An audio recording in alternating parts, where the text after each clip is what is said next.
come a little closer and lend me your ears. Don't worry, you keep yours while I keep mine. In each episode, we'll dig into the major stories, uncover the truth, and retrieve gems from Yada's blog. We'll discuss what's right, bark about what's wrong, wag our tails at the thrill of discovery, and take you on adventures through the exciting world we live in today. So, fasten your curiosity leash and get ready. Right then, coming to you with another episode of the Yada's Vlog on a Blog. Tomorrow's news, disseminated today. Let's dive in. Well, thank you for the introduction, Wook. As I look at my buddy over there, he is sleeping underneath my desk with Kara right nose to nose with him, so it's pretty much of a sweet scene. That is not what we're witnessing, however, in the news, is it, Kevin? No, it is not at all. Not at all.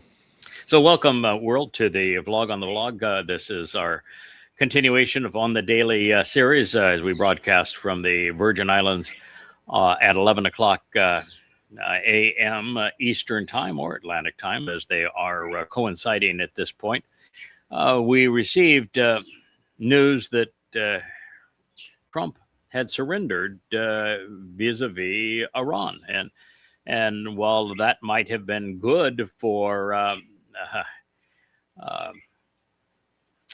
some people's speculation that it would end the war, America is really not in a position where it can take another brutal loss. And of course, the moment that Trump started this war, Kevin, we knew that it was going to be a loss. There was no way out of it. It's why you looked at Israel and said, how can you be smart people and continue to trip on your own feet? You just continue to do everything wrong. There was zero chance of a benefit in attacking Iran. And we knew that. And I said so, and have said so for years now, that there is no chance that you're going to get regime change in Iran. There aren't enough Iranians that are rallying for it. Many of those who are rallying for it are being bribed by the CIA and the Mossad, so they're fake on top of that. You need at least 3 to 5% to instigate regime change, and they didn't even have a fraction of 1% that were protesting for it. Right. And to have a minority be able to impose their will on the majority, the only way that happens is if you're dealing with brown shirts in Nazi Germany or the Bolsheviks in Russia, where those who are part of that minority are vicious and fanatic. And the protesters in Iran weren't either. Right. And so now you you don't have do to it have with kitchen knives. No, and they didn't even have kitchen knives, so that was an impossibility. You have to have either a significant majority support you, or you have to have the minority has to be vastly more vicious and better armed than the majority. And in this case, Iran, neither of those things were present.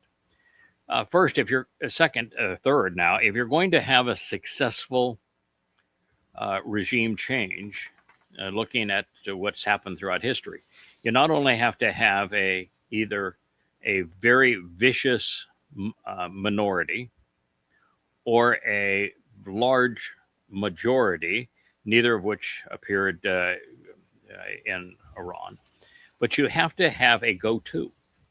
It isn't sufficient ever in regime change to say, well, we have protests and they don't like the present government.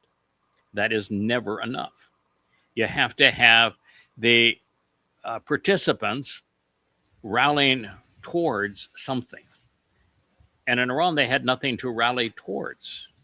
They could say, well, no, we don't like the theocratic government, but what were they advocating? Right. And it certainly wasn't going back to the monarchy. So what were they trying to install in its place? And if there was nothing to rally to, then it doesn't even matter what conditions exist on the other two parameters. You aren't going to get regime change. And so the best you can hope for is if you oust by some means the existing regime, as happened with the United States and the CIA conniving in Ukraine because they wanted Ukraine to work as a proxy, as cannon fodder to go attack Russians because the elite in America wanted to slice up Russia and steal the natural assets and resources. So the same thing was true with Libya when Muammar Gaddafi proposed a gold-backed banking system and trade exchange network that would have replaced the petrodollar and liberated Africa from the control of America and from the control of Europe, which is part of that U.S. SWIFT petrodollar reserve currency situation, which puts America in control and a weaponized currency control of every other economy. So the moment they want to move out of any independence or do business with anyone else, they are threatened and destroyed economically. And so Muammar Gaddafi had the answer. He had enough money with oil to propose a gold-backed currency. And so America crushed him. Nigeria announced that it wanted also independence. And that's when Trump said, we're going to go after the anti-Christian forces. And he didn't even mention Boko Haram, but we're going to go after the anti-Christian. I'm going to stand up for Christians in Nigeria. Right. It was bold. The Nigerians were proposing independence, and the United States won't tolerate that. Russia and China have proposed independence, and so the powers that be in America and in Europe are vicious in that regard. And so it's quite a mess. They can't attack Russia overtly. They can't attack China overtly. So let's deal with the people. They're friends. We'll attack Venezuela. We'll attack Iran, Cuba. Yes. So my point was going to be, in terms of regime change, what happened in Libya when the United States crushed Muammar Gaddafi for wanting financial independence? Oh, it's an absolute mess. It was a complete power vacuum, and there's the number one economy in Libya now? Selling women as sex slaves. Wow. So look at the mess we made. And the United States never owns up to the mess it makes. Look at the mess we made in Ukraine. There's 2 million people dead for nothing. Yeah. And we won't even own up to the fact that we created that mess. Look what happened in Afghanistan. The Northern Alliance was better than the Taliban, and the Northern Alliance controlled most of Afghanistan. And then the United States goes in, we muck everything up, and now the entire country is controlled by the Taliban. And we don't even own up to our disaster. We go into Iraq on false premises, and weapons of mass destruction and harboring terrorists, neither one are true.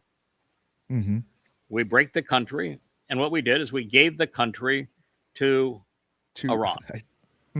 Thank you, Ayatollahs, they say.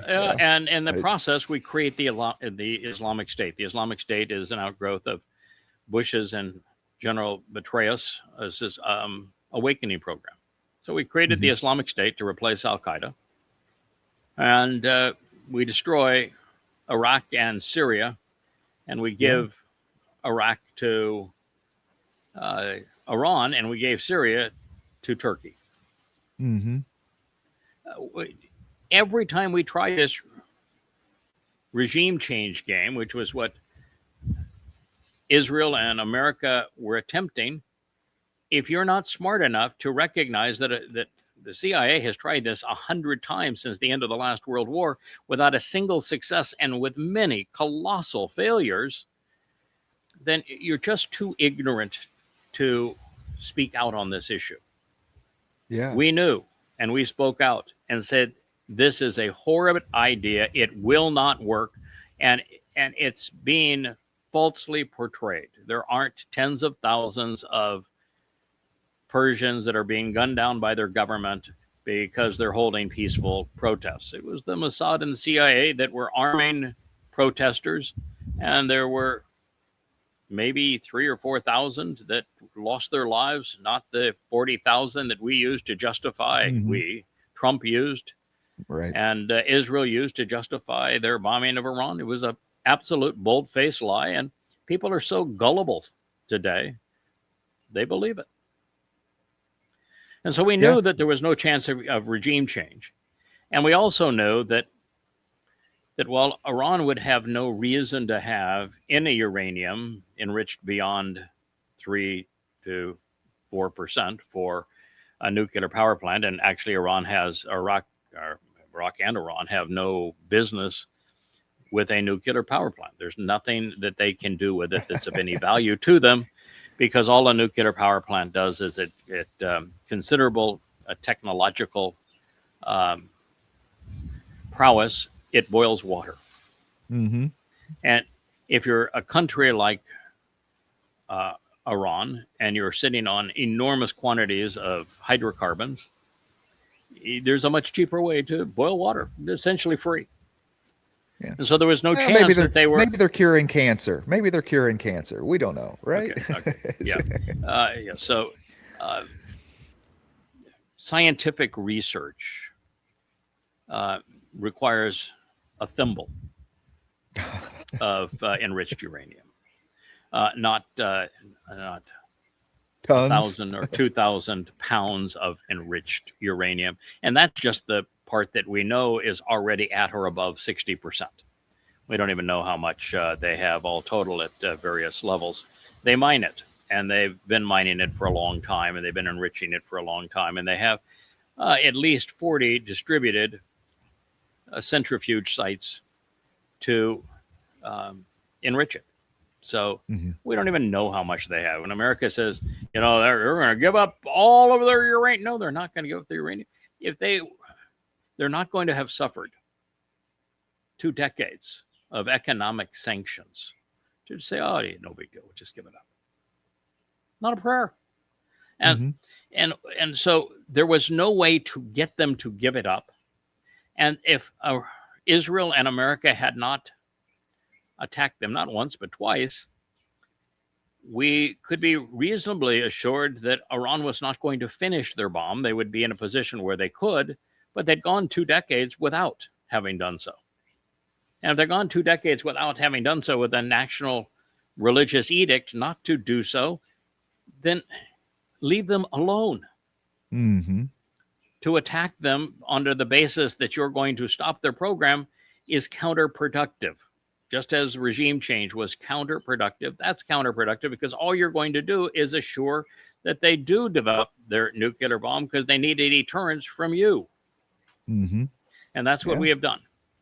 And now, after a second attack on Iran and having 30 days of ceasefire, and now proposing another 60 days, there is a 0% possibility that Iran won't have a nuclear warhead, or multiples of them. And they also got missiles and warheads from North Korea. And so, Iran could give you 1,000 pounds of enriched uranium to 60% and still have 20 bombs. Right. And you've given them every incentive to finish them, and they already had the missile technology to deliver them. And the sites that do this are distributed amongst like 40 different places across Iran, and they're all buried underground, and you would have no way to stop them, monitor them, or retrieve it. So this was an impossibility. And when you pursue impossible war goals, all you do is start wars that you can't finish. And of course, in the midst of this, the Iranians shut down the Strait of Hormuz. And they're not going to relinquish their control over the Strait of Hormuz under a status quo basis. So there was no winning. And the United States had already committed all manner of war crimes. How many more does America have to commit before finally you say, this is really hideously immoral, what we're doing? I'm no fan of an Islamic theocracy, but good grief, that Fetterman quote at the top, it says, the majority of members of the Democratic Party are actually rooting for Iran in this war. That's treason. And I'd say, no, it's not treason. Doing what you're doing, which is supporting Trump in a vicious war where he attacked and killed 90% civilians and put America and the world in a horrible position that cannot be won, supporting that which you're doing in your hoodie there, dumb Congressman, yes. senator. Same. That's treason. Mhm. That's treason. Yeah, it's not treason to root for the demise of that scheme. It's treason to support that scheme. Yeah.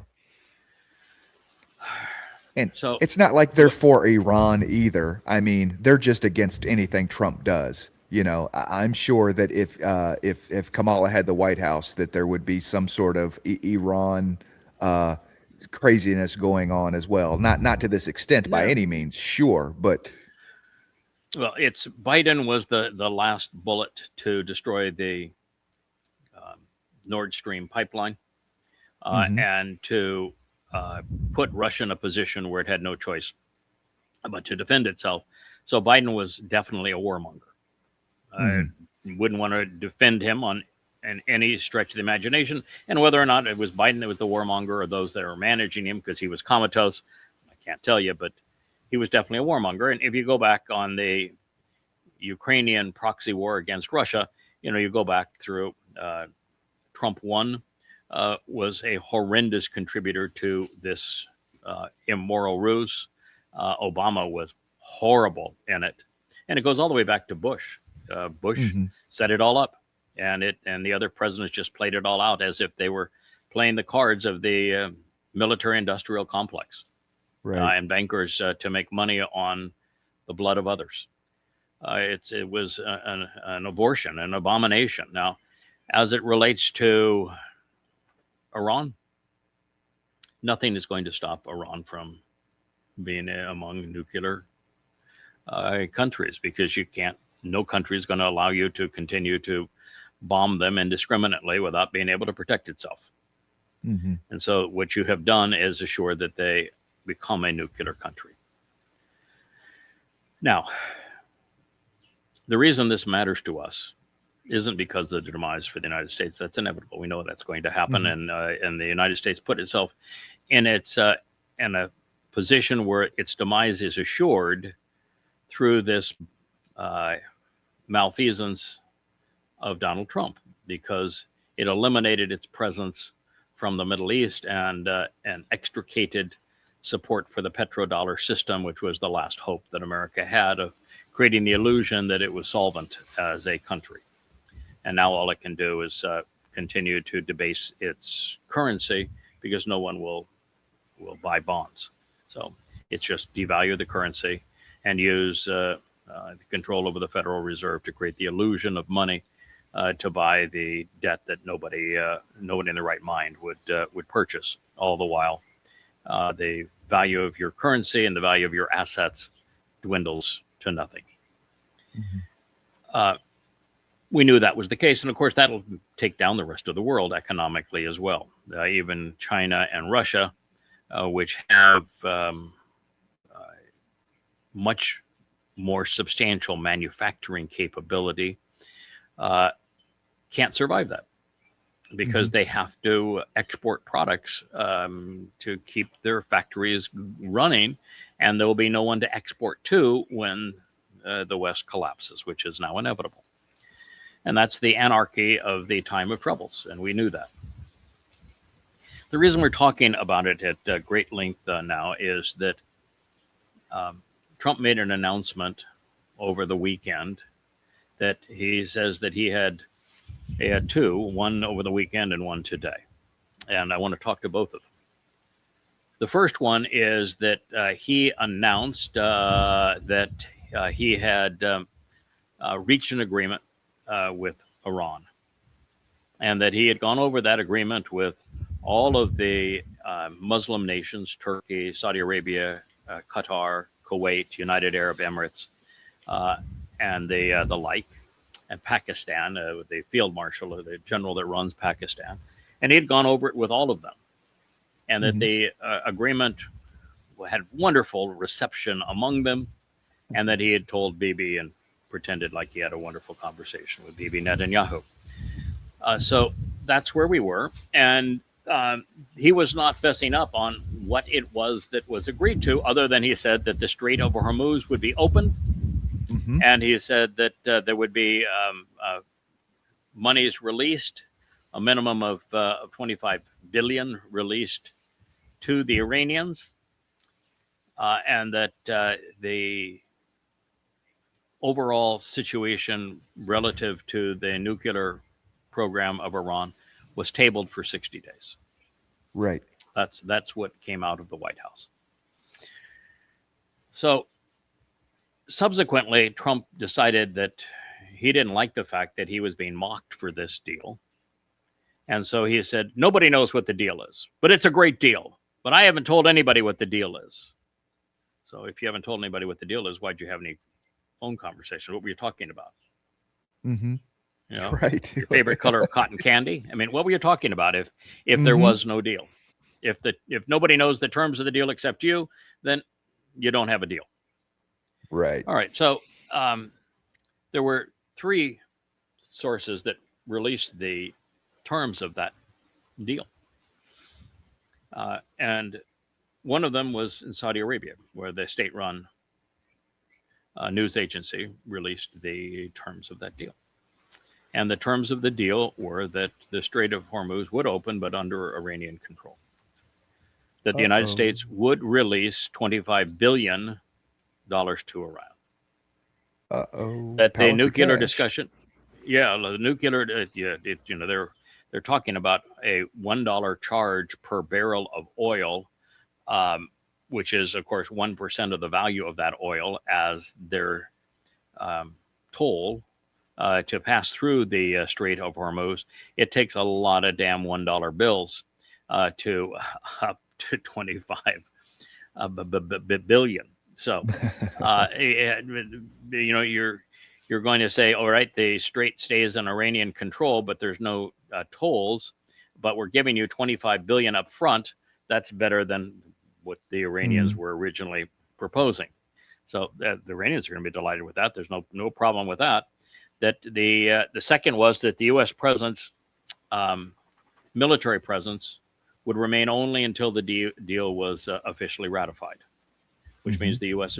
is committing to moving out of the Middle East, which is what the Iranians have wanted.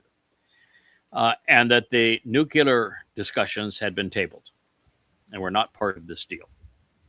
That was released.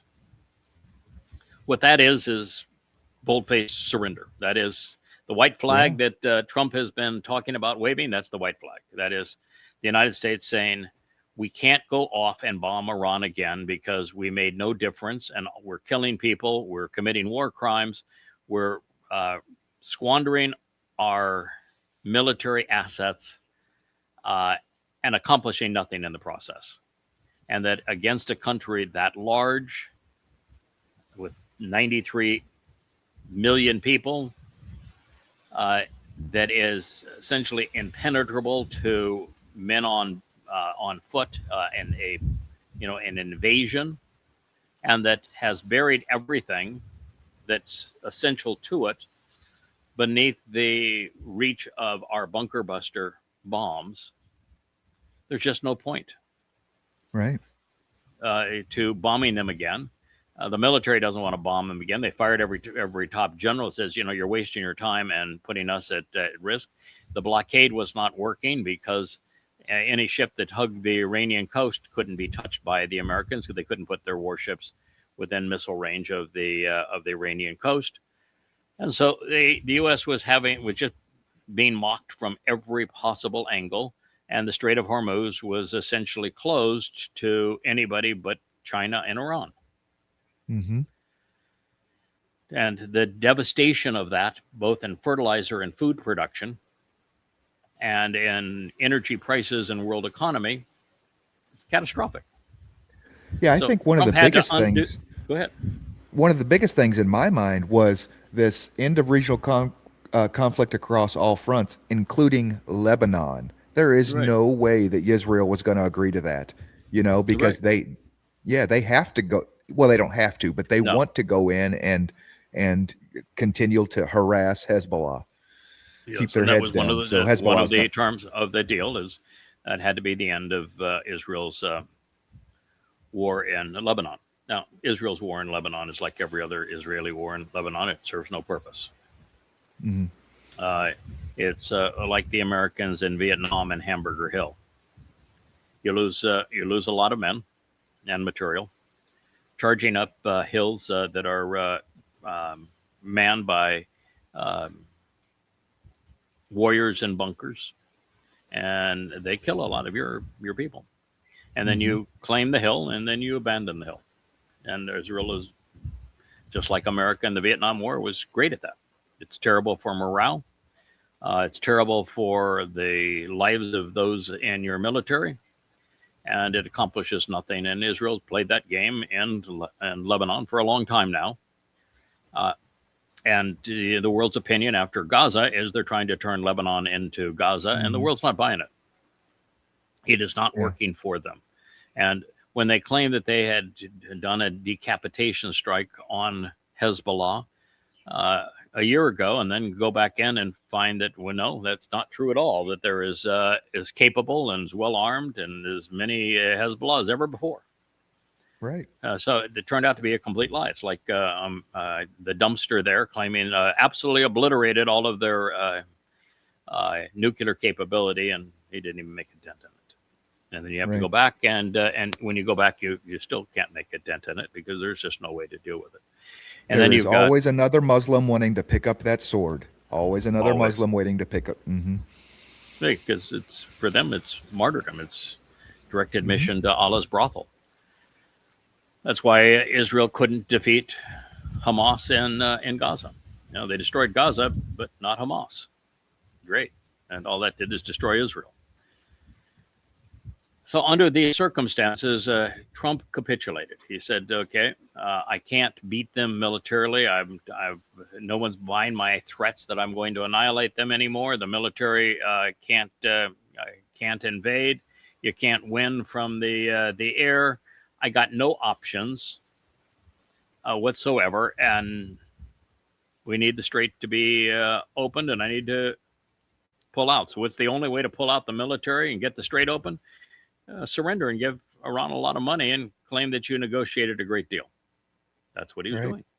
So I just posted it as, Trump surrenders. That's fine with me. I have no problem with America surrendering. I'm not an American. And so it doesn't bother me at all. But that's the reality of it, is America lost another war. However, that's not the end of it, is it? No, not at all. We are now a few days into the time of Israel's troubles. It started on Shabuw'ah, Friday evening of this past week. It's a 7-year, 4-month period where things are going to go worse for Israel than any time in the nation's history. And so we knew that Israel is going to be put in a very horrible position, and we knew that Donald Trump was the great betrayer. He is Satan incarnate, and we've made that announcement and made it clearly known and done well over 100 programs denouncing him as Satan. And we knew that because of what the prophets had said, that he would betray Israel, and that his betrayal would include offering a Fakistinian state, handing the heart of Israel to the Muslims on a silver platter, while he promises to protect Israel and gets benefit from Israel by the Arab nations, they'll just love you, and they'll all sign a deals with you. Yeah, I'll have a deal with all of them. They'll all sign a deal with you. Your security will be assured, and not to worry that you're giving up your heart to the very terrorists that want to annihilate you. Don't worry, we have your back. That's what he's going to promise. We knew that. And we knew that it would happen very close to the beginning of the time of trouble. And here we got it, gift wrapped this morning. Donald Trump said, "This is the truth. Here on Truth, I'm telling you the truth, that all parties that are signatories of my great peace deal between the United States and Iran are going to sign, and by mandatory requirement, and participate in the Abraham Accords. Turkey, Qatar, Kuwait, United Arab Emirates, Saudi Arabia, Turkey, Egypt, Hmm. What is the common denominator among those countries and what they would require if even entertaining the Abraham Accords? They want a Palestinian state with its capital in eastern Jerusalem. Hmm. They do, don't they? Hmm. And they want it to be an independent state, which means they Hmm. can have a military. Hmm. It is completely and totally controlled by them. And they want Gaza and what they would call the West Bank contiguous, don't they? Right. Yeah. Mm. Yeah. Which cuts Israel right in half and narrows Israel to a matter of a few miles, where 70% of the population lives with their heart cut out and that country severed in two. That and they will say, "Oh, but it won't be headed by Hamas." Well, so you're gonna give it to the Palestinian Authority? They're the PLO. They're the Hmm. people that pulled off the fraud of there being a Palestinian people. Right. That's their fraud. They're the ones that pulled off the intifadas. They're the ones who have used terrorism around the world to promote their cause. They killed Robert Kennedy. They perpetrated the horrible attack on Jews and the Munich Olympics. They're the ones that have been terrorizing Israel from all manner of hideous attacks since the mid 1960s. Hmm. So that is your answer. And by the way, they are so unpopular, they have not had an election in 2 decades. So that's your answer. You're going to take people that haven't had an election in 2 decades, that is a terrorist organization, and you're going to say, well, no, they'll run the Palestinian state. Mm-hmm. Yeah. And their primary financial mechanism is pay for slay, paying Muslims to kill Jews, rewarding their families if they go off and kill Jews. And by the way, they are so unpopular that less than 20% of Muslims support them, and 80% support the more vicious of the Islamic institutions in Hamas, which is what happened in Gaza. So you're going to have Hamas running a Islamic state carved out of the heart of Israel, making Israel indefensible, and the next Al-Aqsa flood is going to come from the inside, not the outside. That's what they want, and you don't give them that, then you got nothing. And so, as Neville Chamberlain, as we have cast Trump for the last 2 years as the next Neville Chamberlain, does he care that he's going to tell Israel to give up things that he doesn't control? No, he's not going to be a problem. No. And No skin off does his he nose. believe his own promises that he's going to protect Israel? Maybe. No. He's a confabulator. He believes all manner of things that aren't true. Hmm. Does he believe that the Arabs are telling the truth? Oh yeah, that we really we promise Israel's security, and we'll all get along great, and we'll do business together, and bygones will be bygones, and we won't be Muslims anymore, and we'll ignore what the Quran says about a treaty between a Muslim and a non-Muslim not being bonded. Of course, he believes We will Muslims. ignore that. We'll just all get along. It'll be splendid. By the way, they hate the Fakistinians. Yeah. The Kuwaitis oust them. They and Saudi Arabia, they're not allowed to even exist. And Jordan, you either had to renounce your loyalty to them or you were exported. The Egyptians had a group of them. They got rid of them. Why do you think the biggest wall around Gaza is on the Egyptian side of the border? They all despise them. They're just Right. They're revolting parasites. I've never understood how we're going to have the capital in East Jerusalem and have Gaza be a part of this Fakistinian state. How did they get to their capital? They walk right across Cut Israel and toss in. Yeah. Cut Israel Every day. Yeah, you cut Israel in two. That's how they do it. Make Israel, which is already a country that has too little land to defend itself from billions of Muslims around them that want their annihilation, but they're going to make it even smaller and divide it and put an Islamic state in its core.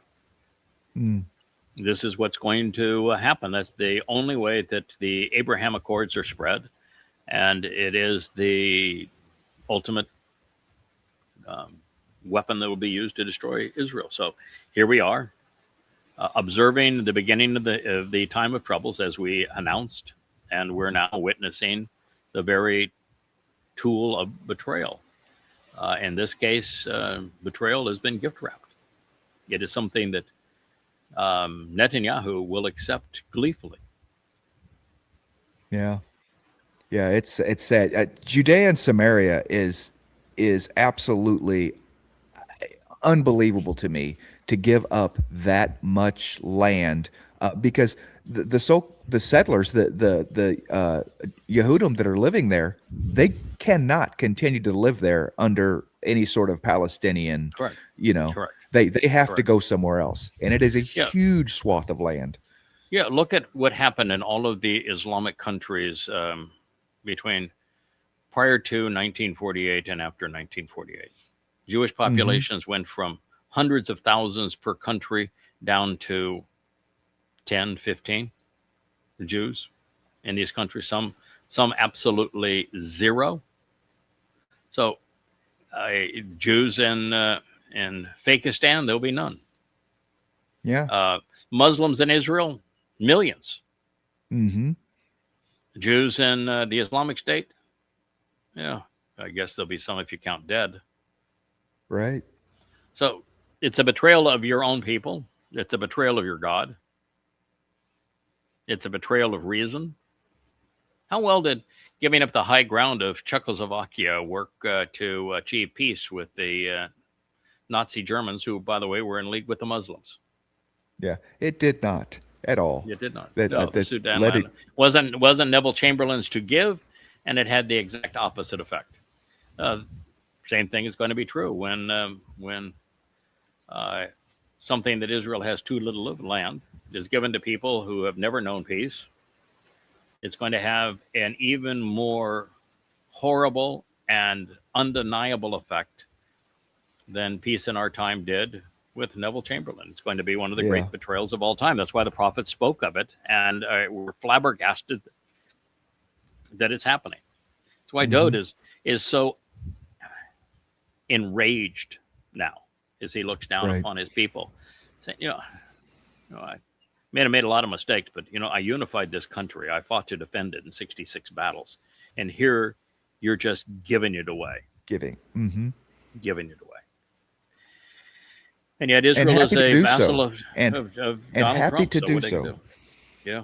I mean, because this isn't something that, with all the talk of Tucker and AIPAC and Israel controlling, the presidency of the United States. I mean, that's a joke, because how does the United States betrayal Israel this bad? But Israel's happy to give it up for this idea, this promise of peace.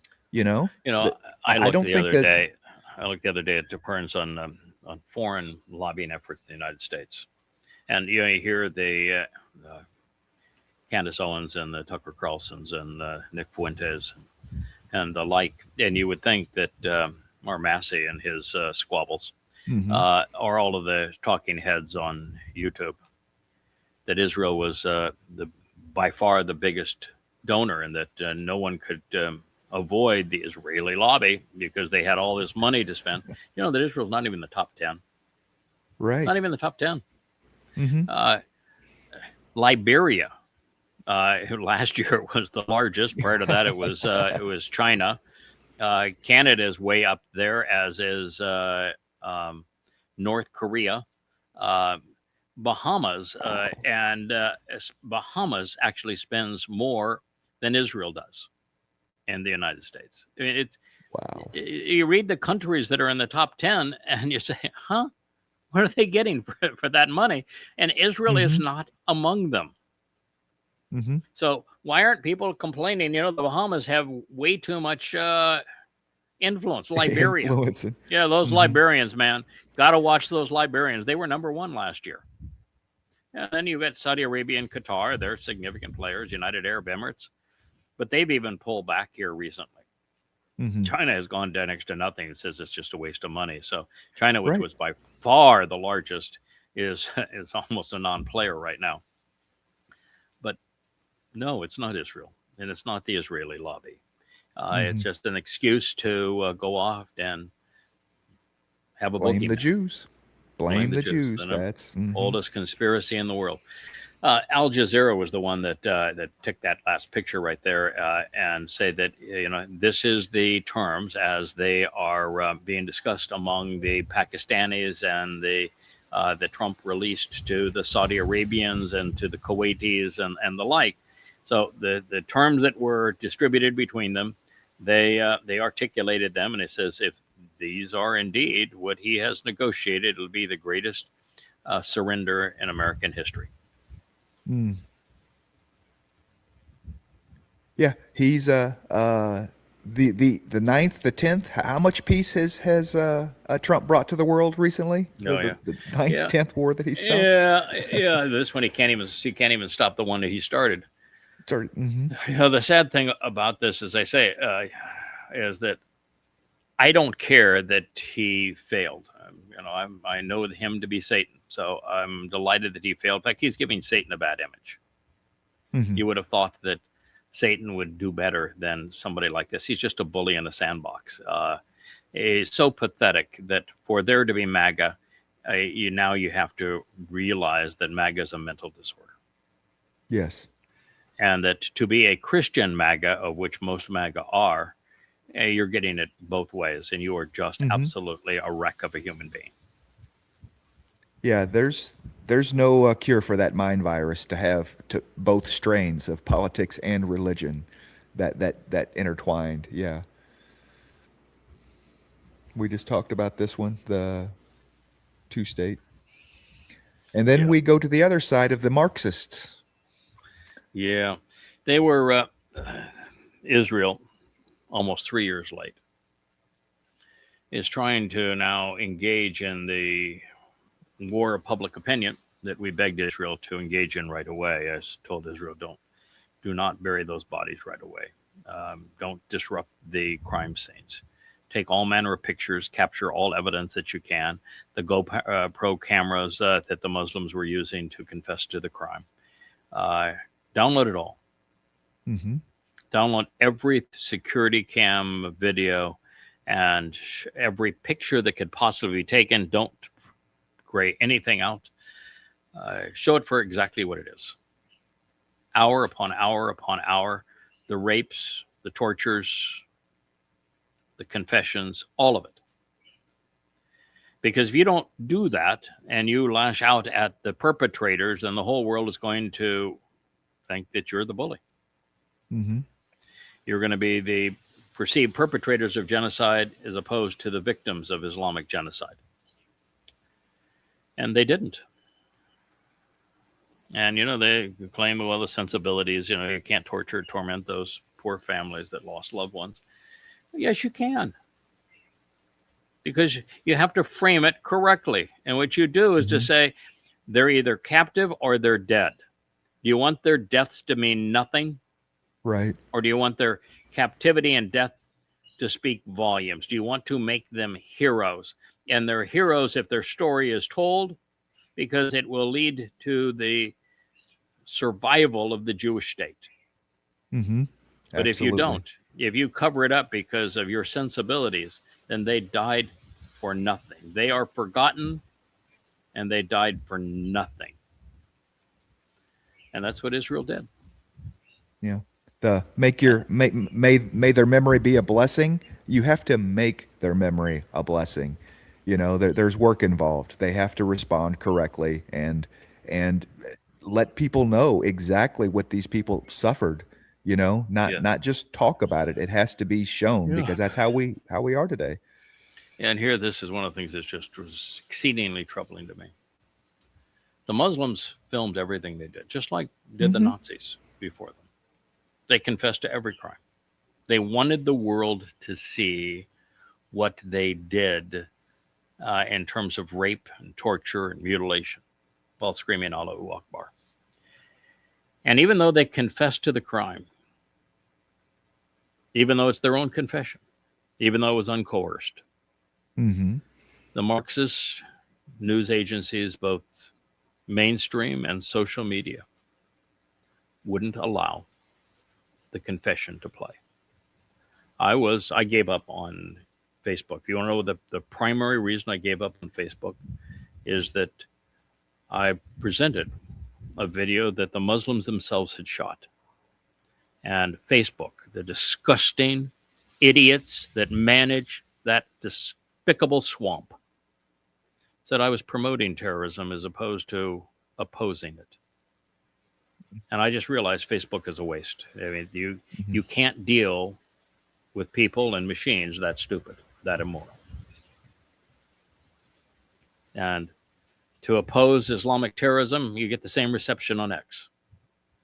And you are absolutely not welcome on YouTube. And so the Marxists that ran those institutions, and okay, X was run by a liberal that turned MAGA. So the MAGAs are just as bad. There's no value of social media anymore. Mainstream media wouldn't play it, and the social media wouldn't play it. And so, here you are. The only chance you have is to do it on the internet. Like we have our 10/7 memorial. It's the most visited aspect of the site. Yeah. It's too bad that the books are not, and they would read goddamn religion to find out what caused it and what they can do to stop it. Yeah. The books are free on YAHOWAH.com. That the 10/7 memorial is on YAHOWAH, and 3,000 testimonials there. Yep. To Islamic terrorism. Golda Meir. Everybody wants to present her as a great hero. One of her great lines that said that the Arabs could lay down their arms tomorrow and there would be peace. The Jews could lay down their arms tomorrow and there would be no more Jews. And she's right, and she's tragically wrong. And where she's wrong is the curse of Israel even today. Israelis, the world at large, is unwilling to acknowledge that it isn't an Arab problem. It's an Islam problem. And the Islam's problem isn't those who have corrupted their religion. It's not radicals. It's the Quran. It's Allah. It's Muhammad. Muhammad was a ruthless terrorist. He ran a criminal enterprise. He was a pedophile. He was a rapist. He was a mass murderer. He was a slave trader. And the Quran condones what Muhammad did. And Allah is worse than almost anyone who has ever lived. And Allah is worse than Muhammad. They're terrorists. They're mass murderers.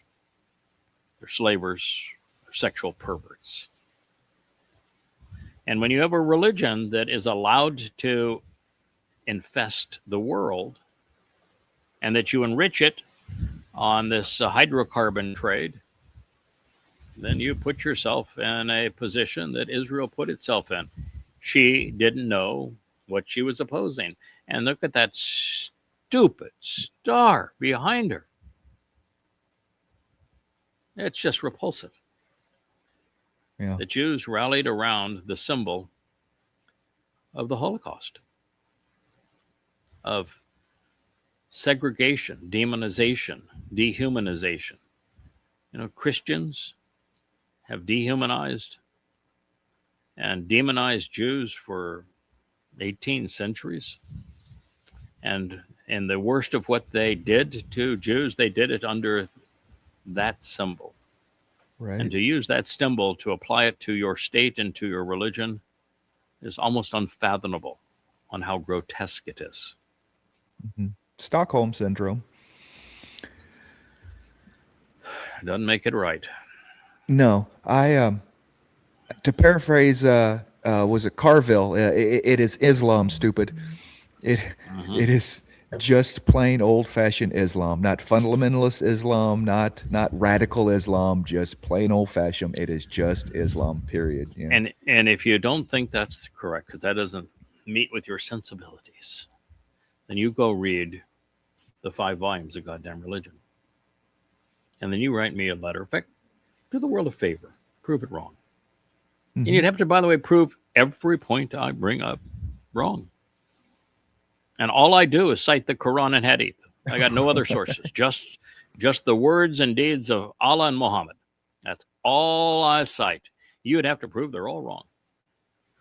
4,250 pages of evidence, and you'd have to prove it all wrong. And you can't.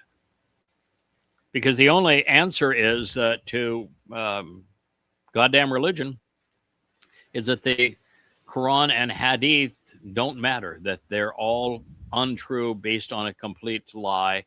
And okay, so they are hideous in sexual perversity, in promoting the slave trade, and stealing, and lying, and just being genocidal,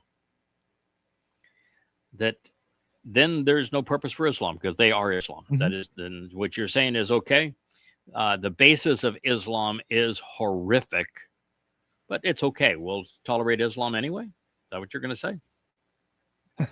And I'm not attacking Islam based upon some Muslims that are acting badly. I'm attacking Islam based upon its founder, Muhammad, and its God, Allah, and what they said in their scriptures, not what anybody else said about them. And when you can prove 10,000 times over, marshaling 4,200 pages of evidence using their words, that they are criminal, that they are genocidal, that they're sexually perverted, that their goal is to annihilate the world, then what do you have left? What are you going to do? There is no response to it. Oh, you've got the ad hominem attack. Well, unfortunately, that's a racial fallacy. So then what? Argumentum by distraction? You're going to bring up something else? That's a logical fallacy too. My nice Muslim neighbor that hasn't killed me yet. I mean, that's your proof point. So he's a bad Muslim. Okay. You know, not non sequitur. So that's a that's a rational fallacy too. Now what you got? All right.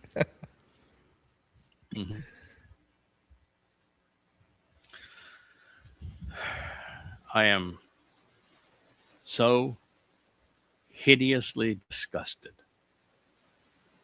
by MAGA Christianity. I find it to be amongst the most repulsive lies ever perpetrated on humanity. And here they have their pretend Jesus. Jesus never existed. But let's just play along. Jesus was a man who couldn't defend himself, who men killed. And you want to believe that the man God that men killed is capable of defending another man 2,000 years later. He couldn't defend himself and was killed by Jews who had no power whatsoever. And you want me now to believe that he's back on duty, miraculously doing what he couldn't do for himself, and his choice of someone to protect is a pedophile and a rapist and a thief and a blackmailer, a man with the foulest of all mouths, a man who is vicious, a warmonger, an egomaniacal bastard. And that's the man your man God is saving? You can be that stupid. You can be that immoral. You can be that irrational. Is that because that is what you are promoting here? You want stupid people to believe in a stupid God on behalf of a disgusting, demonic maniac. Who, by the way, happens to be Rahab. I mean, let's not. This is Satan incarnate. This is Jebus protecting Satan here, right? This is what we're depicting. I mean, that's right. We have Jesus got his hand on his back. Jesus is protecting Satan. Wouldn't that make your man God demonic? Mm-hmm. Yep. So according to the prophets, there's no question that man there is Satan. Mm-hmm. Just got lucky. Pray for him. You know, I don't pray, but there's times when I've certainly wanted the outcome he deserves. Unfortunately, it's not going to happen for another 7 years. Mm-hmm. And with all the glare that I'm dealing with out here, I don't have a it's clue what that says. The Hashem didn't give us the Torah. He gave us a mission, a blueprint, a love letter for life. Who did? Okay. Who did what? First of all, what they're claiming is that's what's in the Torah. So why don't you find a Hashem for me in the Torah? I'll give you an hour, a day, a week, a month, a year. Heck, you got 7 years left. Why don't you find for me a Hashem in the Torah? Mm-hmm. Because you said that it was Hashem that gave it to you. Why didn't Hashem take any credit for it? Right. There is no Hashem in it, you idiot. And it is not a love letter. There is damn little love in that book, I want to tell you. Mm-hmm. There's a lot of hate, however. It boils over and absolutely is overwhelmingly hateful. And you know what God's hateful of? Religious Jews. And so here you're talking on the basis of religion, when the primary theme of that book is that Yahweh despises religion, and particularly when his people act up religiously. He didn't give you a love letter for life. He told you how to that you would do this, and in doing this, it would be the end of your life. Every time you acted out in a religious way, God killed you. He did not love you. He burned up everything around the territory. The man who was entrusted to write the Torah hated you so much, he didn't want to go on this mission. And when he went on this mission, he hadn't left Choreb 3 days before he came to God and said, these people are obnoxious. They're impossible. I do not want to continue. I would prefer that you kill me to having to live another day with these people. Does that sound very loving to you? No. By the way, when Yahweh spoke to you directly, you told him to shut up and go away. You told him that you never wanted to see him or hear from him again. Does that sound very loving to you? Yeah. When God gave you the gift of the promised land, and you had the spies that went in to see it, and you came back with all manner of lies and said that, no, we don't want this. We'd rather go back to Egypt. And he said, everybody over 20, you're dead. Does that sound loving to you? Now, what about the waters of Meribah? Is that loving? The golden calf? Is that loving? Yeah. Because I want to tell you, the story of the Torah is God being so disgusted with the children of Yasha'yah that every time he was around them, he was wiping them out because there was no purpose to them. They were obnoxious. It's not a love letter. It's God saying, I hate religion, and I despise what you have become. I made a promise. I'm going to honor my promise, but I have to hold my nose to stand the stench of you to get you into the promised land. And even there, you're going to continue to be belligerent and obnoxious to the very end. And finally, I'm going to have to go to a goy because there's not a single one of you that's receptive. I can't love any one of you because you're so religious and obnoxious. Read the damn Torah, what I would say. Yeah, it has lots of lessons. And it's inspired by Yahweh. Can't is even come back until they're cleaned up. Anti-religious. You know, when Yahweh kicked his firstborn Adam and the wicked witch of Eden out of the garden, with one man, he was lethargic. He didn't have any character, didn't have any drive. was just a lousy lump on a log to spend any time with. God tried. No matter what they tried, it just wasn't working. Adam had no initiative. Mm-hmm. And so Yahweh says, okay, this is boring as hell. You know, I don't know how many more times I can watch the goldfish swim around the bowl without clawing my eyes out. And it's not right for this man that I've created to be alone. So I'm going to give him a woman. And he did. So one was lethargic, and that's not good. Two of them were conniving. Mm-hmm. And that's bad. And so God boots them out of the garden, and the Salma man proliferates in that region. And God says that every day, perverted, corrupt, he uses Hamas.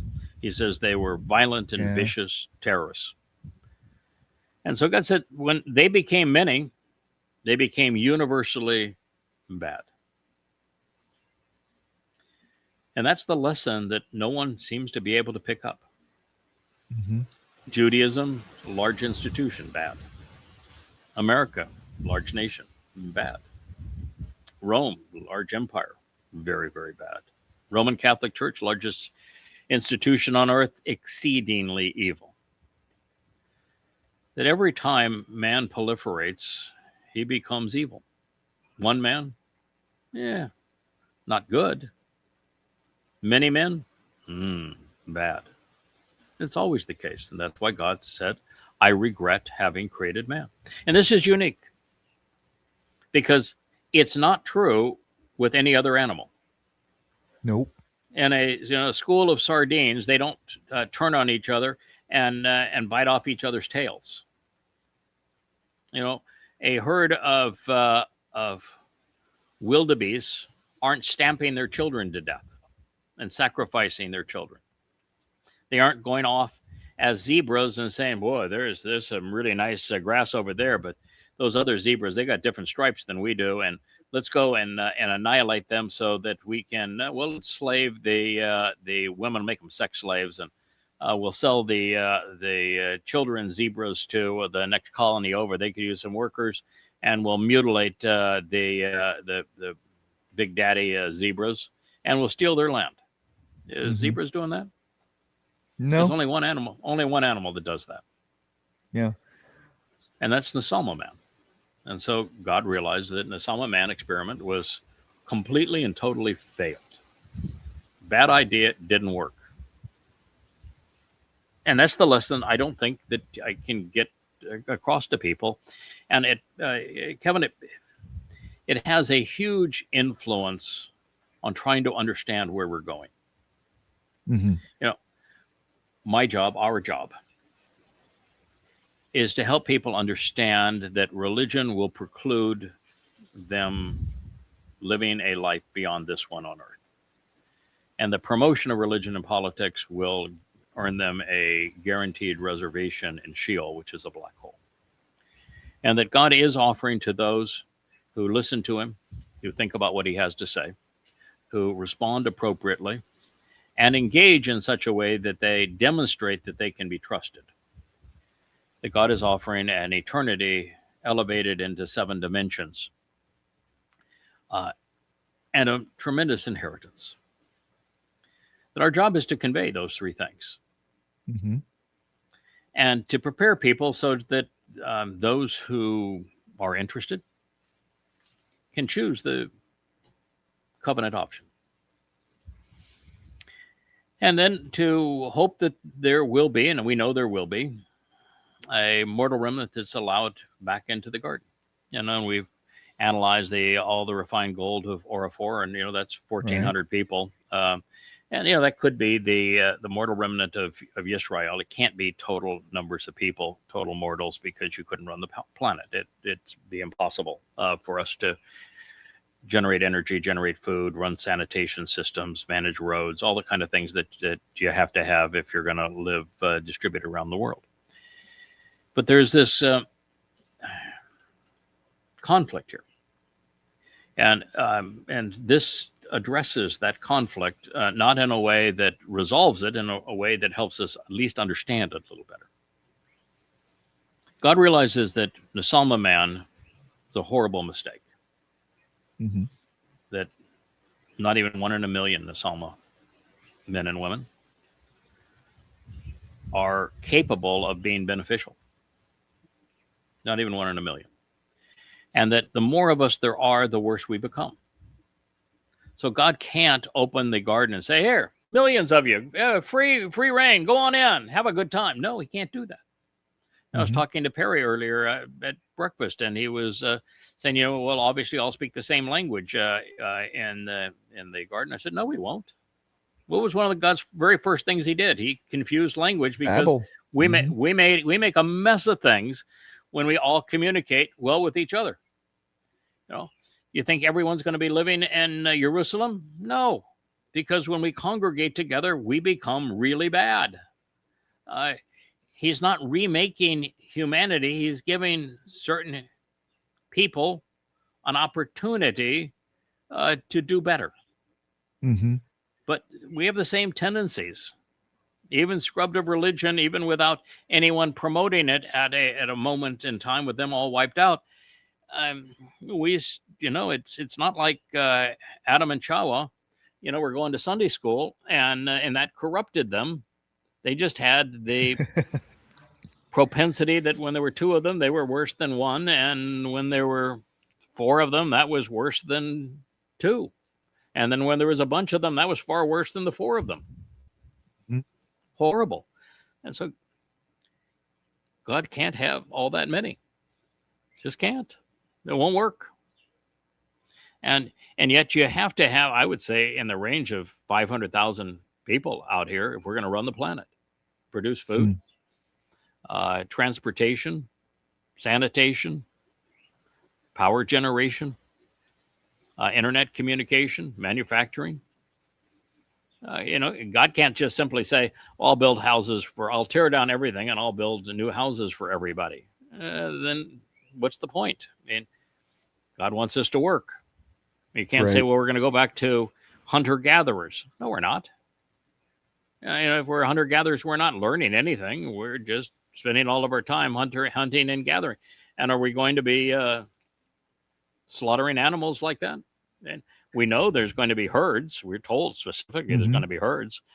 So there'll be protein to eat along with the vegetables and fruit. So we're not going back to the garden where there's just a bunch of fruit trees.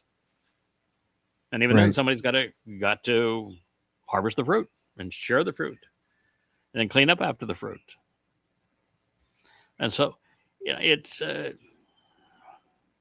lot to think about as to what's going to happen as we go forward. But the biggest challenge of all is to recognizing God is not looking for a lot of us. In fact, he must make it such that there's very few of us. So when we talk about the covenant being harvested with the standing grain on Shabuw'ah here on the 11th of June, and by the way, I guess it really shook up some of the Mother Goddess cult that it didn't happen when they thought it was going to happen. I'm getting even letters from them now saying, oh, my, can you forgive me? I don't want to go to hell.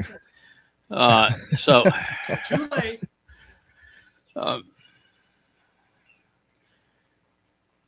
So we're got to recognize that God is not interested in having a lot of people be part of that harvest, because everybody that is part of that harvest is empowered to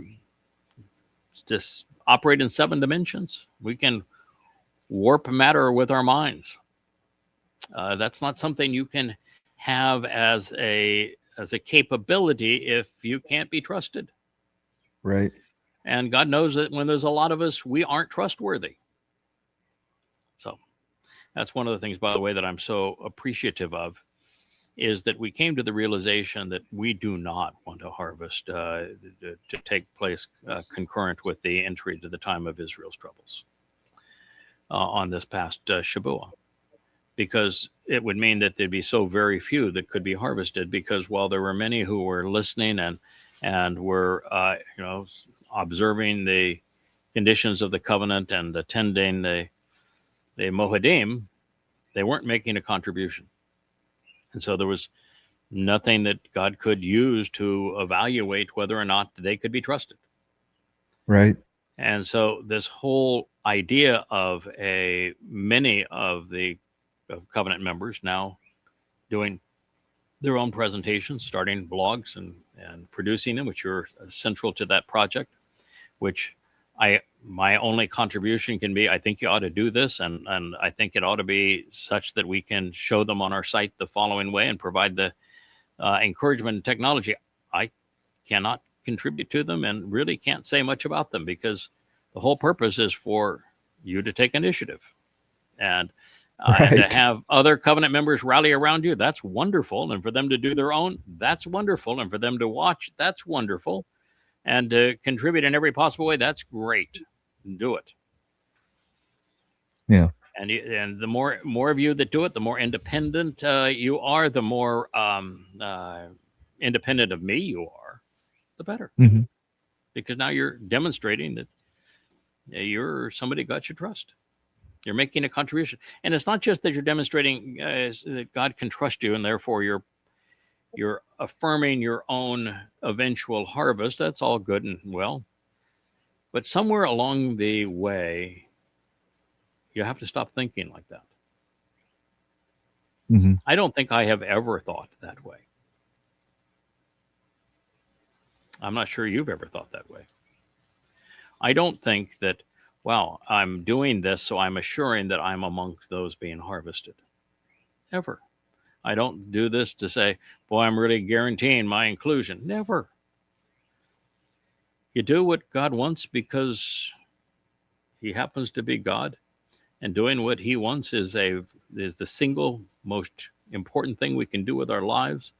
And you know that the satisfaction you're providing to our Maker to prove that he wasn't wrong in creating us, and that we could listen to him and respond to him and think about what he had to say, and we could prove our worth, that we could make mistakes and learn from them, and we could make good companions, and we could figure things out, and that he could enjoy our company. When the moment you change your mindset and you say, what does God get out of this? What am I doing for the entity that created me? And what am I contributing to others who will be in that same position? And when you think that way and you're completely out of yourself, then that's the position you want to be in. When you're at that position and you're making a significant contribution and you're doing it with your entire focus on pleasing Yahweh and encouraging others either to be part of the covenant, or you're encouraging others to engage and be a more productive part of the family, then you're where you need to be. Well, the synergy is absolutely important. I concur with that.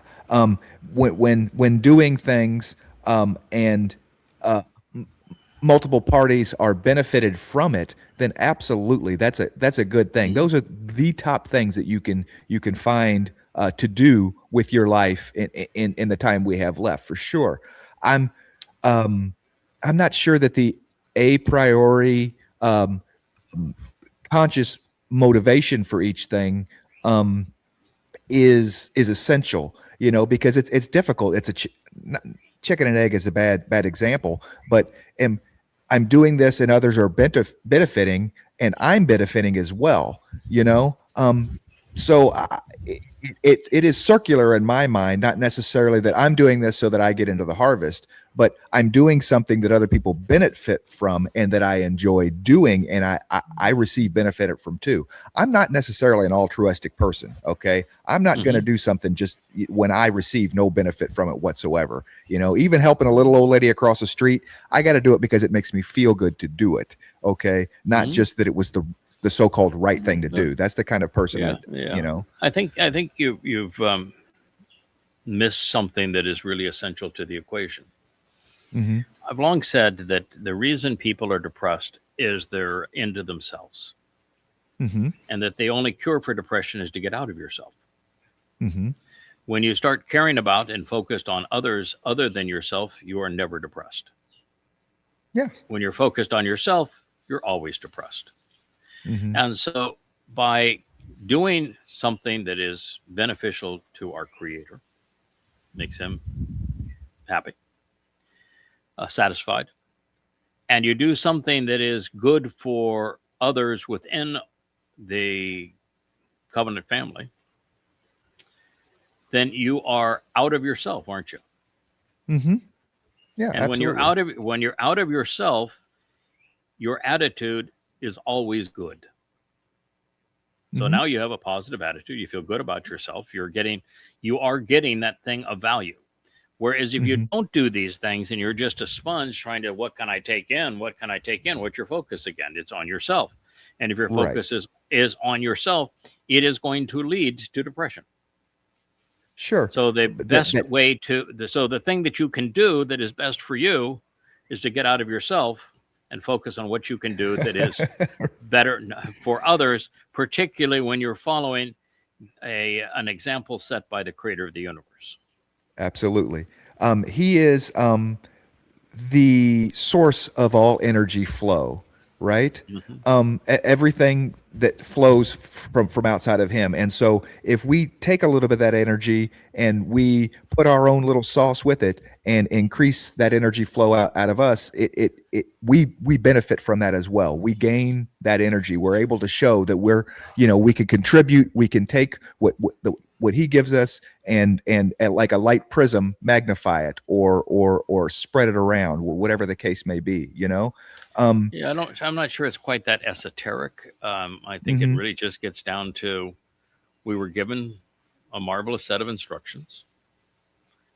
We're able to understand some percentage of it, learn more about it every day. You can read the same statement one day to the next and understand 10 times more a month from now than you can when you first began it. But we're given instructions. We are given the opportunity to contemplate what they mean and how to apply them. Like we're having a conversation. What is eternity going to be like in this 1,000 years? And then, thereafter, it's a whole different scenario, because everybody after the 1,000 years is going to be a 7-dimensional being. So it's a completely different construct that we can't even relate to or can't even speak about, because no one has any concept of what it's like to be 4-dimensional, much less 7. Right. But in terms of our lives here in 3D over the next 7 years, I'm not sure we have to tap into a source of energy or reflect a source of energy. I think it's really very fundamental. Listen to what God had to say, particularly if and God has appointed someone for our day to analyze what he has said and convey it in a way that's practical, so that we can think about it and apply it to our lives and benefit and make a positive contribution, know where we stand based on it. Take that material, learn from it, grow from it, apply it. And when you're doing that, good things are going to happen. Absolutely. This weekend I was able to prepare another 1,500 pages. That's a lot. And that's almost the equivalent of the entire Torah, Prophets, and Psalms. I was able to prepare another 1,500 pages, which is translations, analysis, commentary, and insights for coming home 4, 5, and 6. And did it so that it could be posted as pre-pub books on the site. I hope that happens quickly before we get all the superscript in. It still would be very effective, and that'd be formatted perfectly. And it doesn't have to be all fact-checked and copy edited, because we can always replace an old one with a new one. But there's 1,500 pages with translations, commentary, and insights that we can all grow from and benefit from. Yeah. That's a pretty good thing to Contribution do. for, right. Yeah, and now whoever's going to have the YAHOWAH book clubs, you got new material you can go to. Absolutely. And some of this material is really cutting edge, particularly what we just learned in the 30th chapter of Yasha'yah, Isaiah. It's an amazing perspective on God's view of this planet now, and how upset he is with humanity, and why there's going to be so few people that make it from here to there, and why Israel's going to have such a tough go of it, because Israel, from God's point of view, is the most stubborn, obnoxious people on the planet. Yeah, he hates Islam, and he hates Christianity, and he hates Judaism, but the people that irk him the most are those that he chose. Jews, who shouldn't even be Jews. They should be Yahud. Right. Yeah, that is a huge amount of contribution, and it is exciting that with 30, Maorith is probably one of my favorite. I mean, going back into Bereshith, fourth, and talking about the greater and lesser luminaries, because that's a perspective that absolutely no one has ever before looked at, and that perspective molds in so well with the other body of work. It is a continuation. It is a deepening of the understanding, and as we have that and share that, it just, we gain more confidence in what was written before. Oh, now I get this piece, and now I get this piece. It continues to strengthen. It does something that I didn't expect that it would. Of course, it tells you that God has a singular plan, and very few people that have passed muster with him, so that he trusts them, and those souls are prepared and reinserted over time.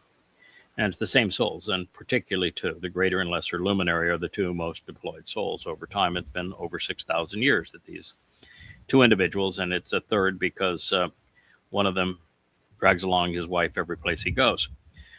So it is these three that are replicated over and over again, and they're always given the roughest duty.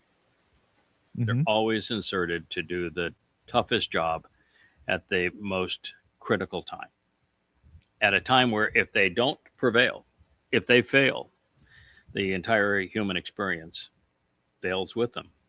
Yeah. And they're still fairly ordinary individuals. You wouldn't be able to pick them out from a crowd, but there is an attitude, an aptitude, whatever it might be, where God says, "No, I can work with these men and women, and I can get it done with them." And so that perspective of how God said, "I'm going to fulfill the Moedim," the key markers throughout time, the 7 annual feasts, which mean nothing to a Christian, to someone practicing Judaism either, nor to a Muslim or to a Marxist, but they are the markers in time. They are the path to God, and there's two people that fulfill them. And so that part, I think, is fascinating, and how then you see them working together throughout time, but then they come together in the end, and the interaction between them in the end is extraordinary, and it's completely misunderstood by the scholars and the faithful. There's no bloody moon, not in the sense of a sign from the sky, and the sun is not obscured in the sense of it going dark in the sky. These are, the sun and the moon represent those two luminaries, and so what is said of them is what's going to happen to them. And it's the lesser luminary that is, as God said, it's the greatest of all slaughters.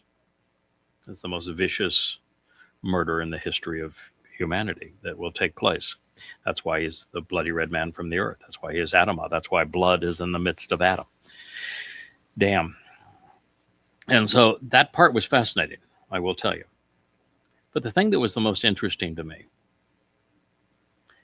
is how it explains how the lie of Christianity came to be. Because there really was a mother and father of the Savior.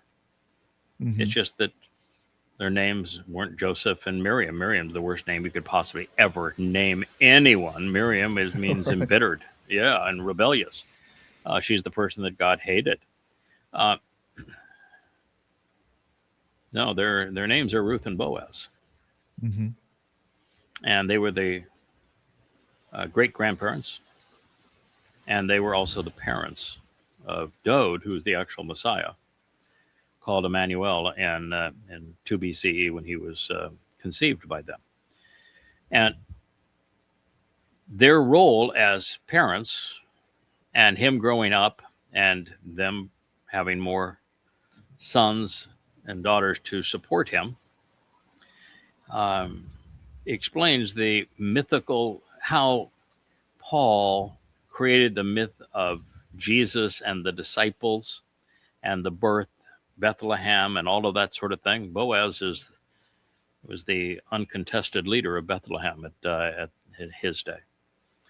And we're told that Ruth says, I am the shepherdess. I am the Amma. I am your Amma. I am your productive mother, and I'm going to deliver for you the kinsman redeemer. And so God told us exactly how they were going to work together, and they do. And they work together under many names throughout time. They are Noach and his wife. They are Ethan Ha'izraki and his wife, the Amma.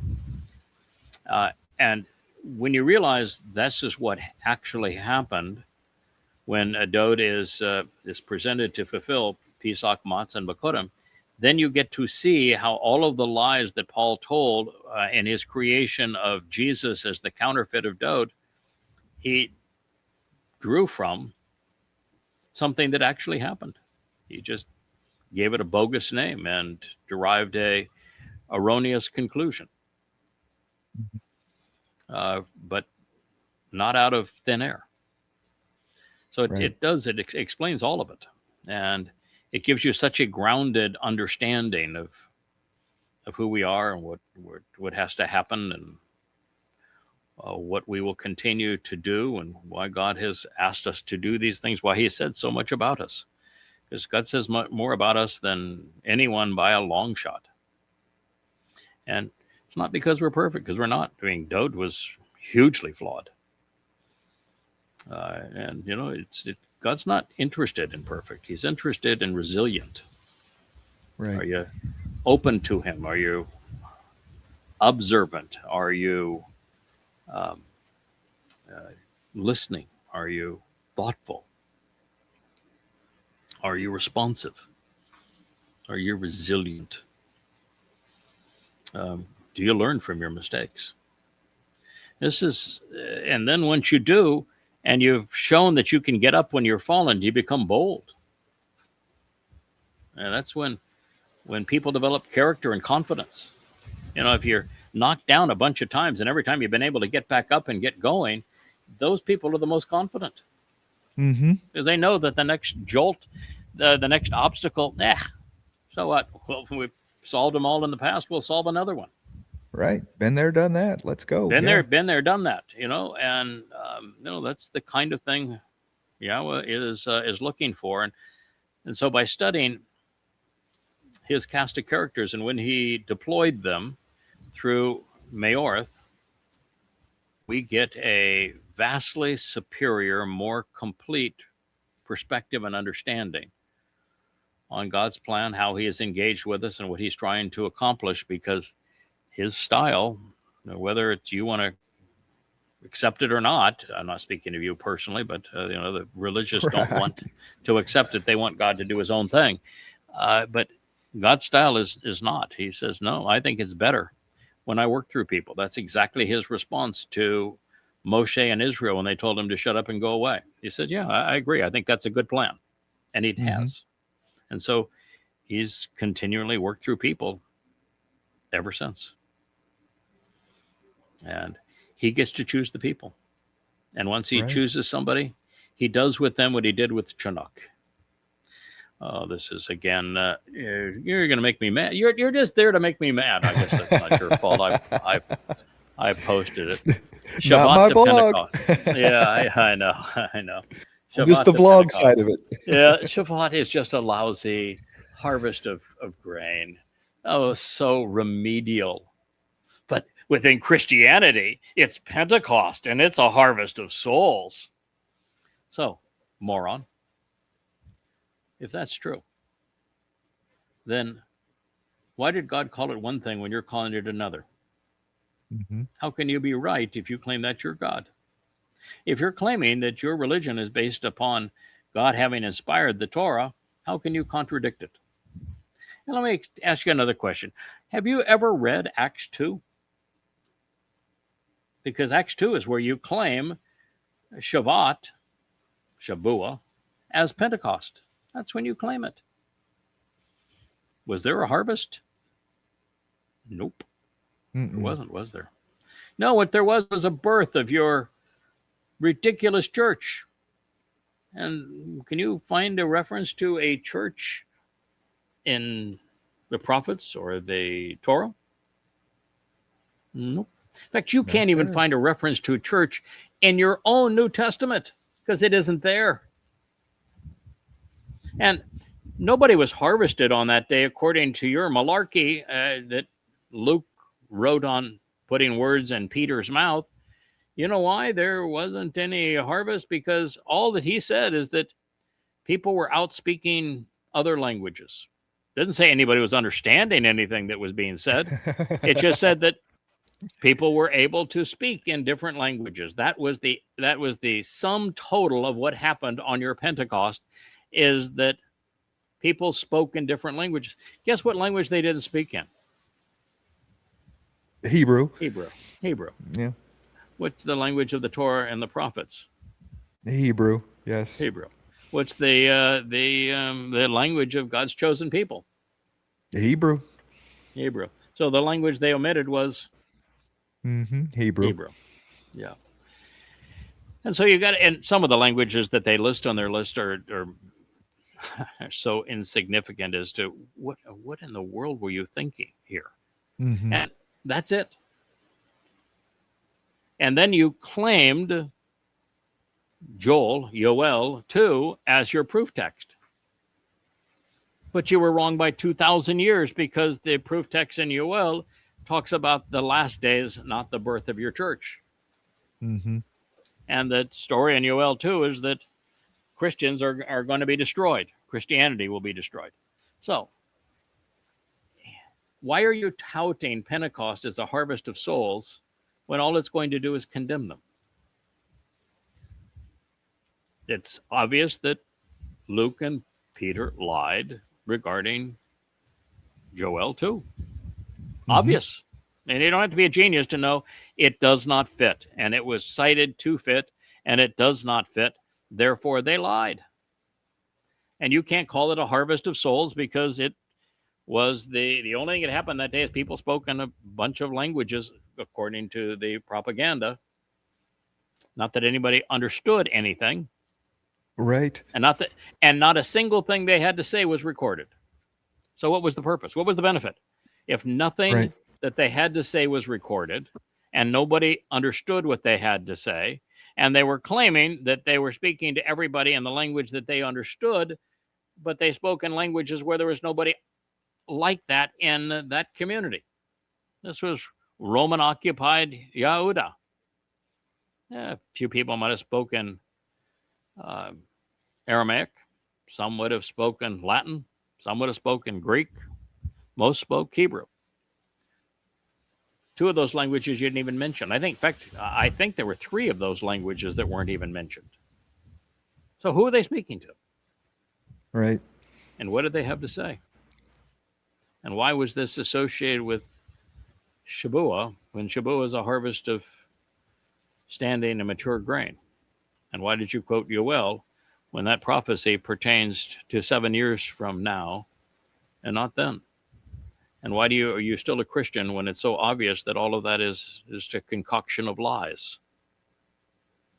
And why would you believe in a Jesus figure when no one named Jesus lived in first century Yehuda?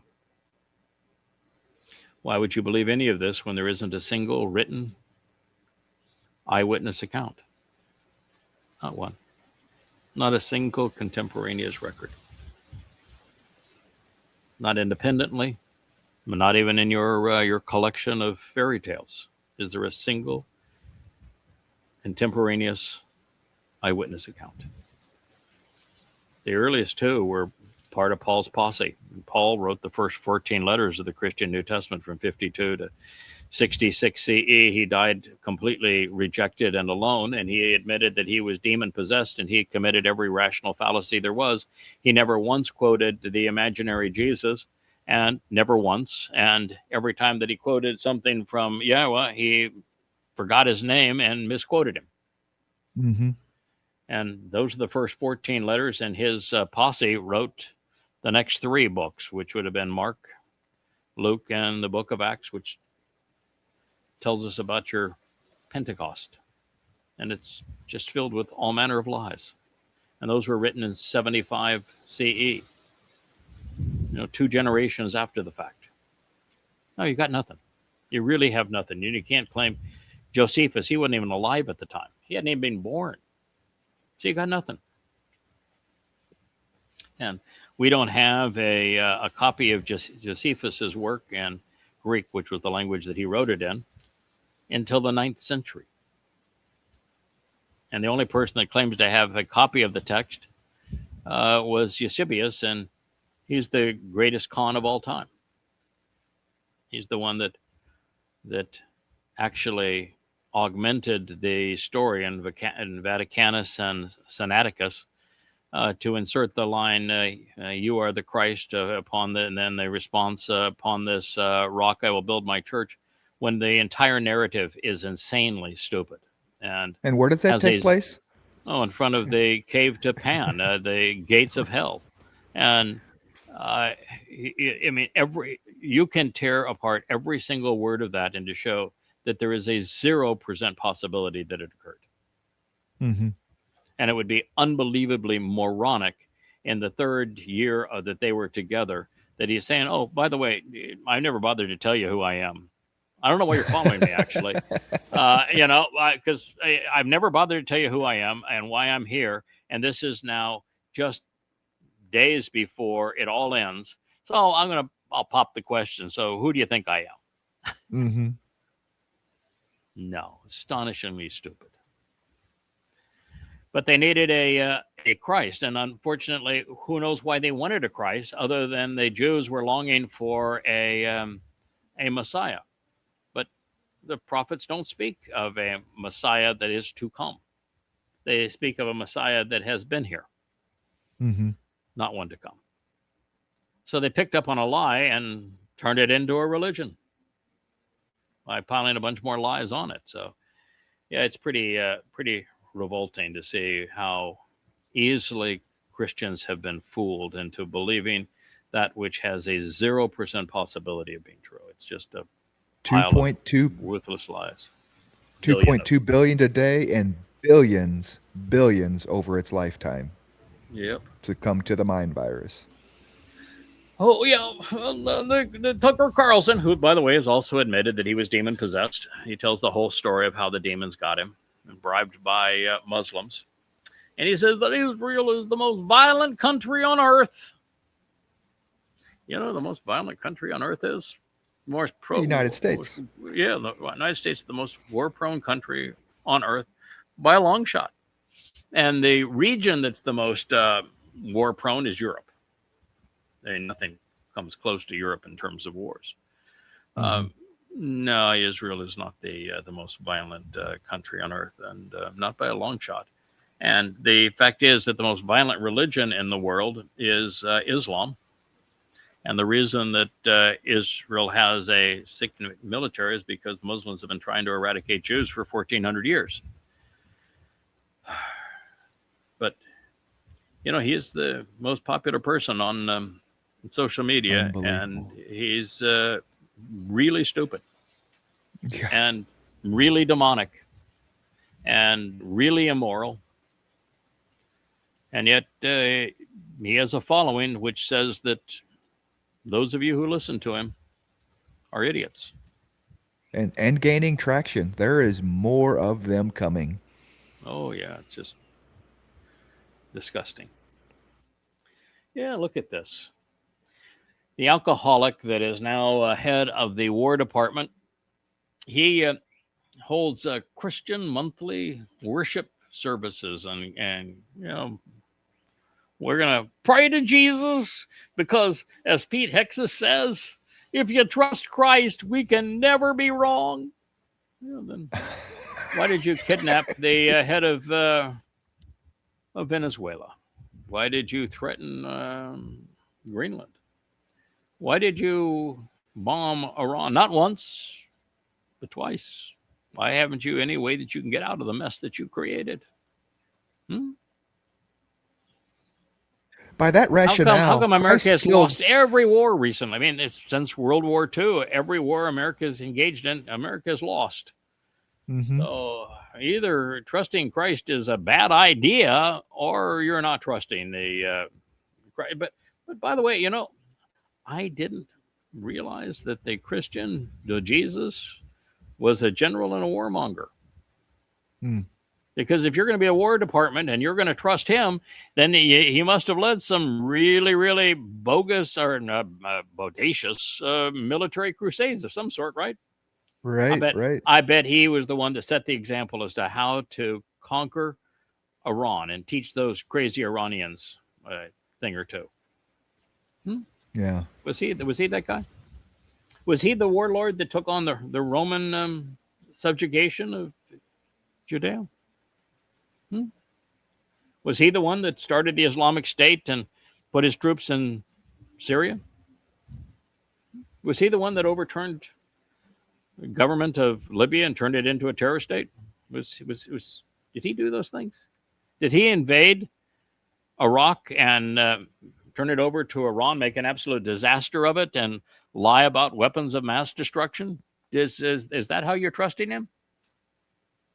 Is he the one that's telling you, well, I think you should invade Cuba? Yeah. Is he the one that tells you to trust Jesus? He's the one that tells us to blow up all those boats that you just killed people because you could? Mm-hmm. Was he the one that guided your missiles when it blew up the 250 little girls in the school?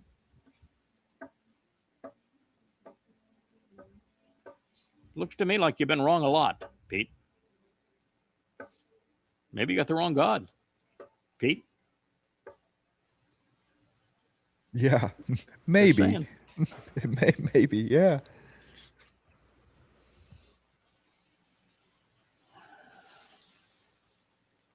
No one He has says, seen our it deal. says, if I make a deal with Iran, it'll be a good deal.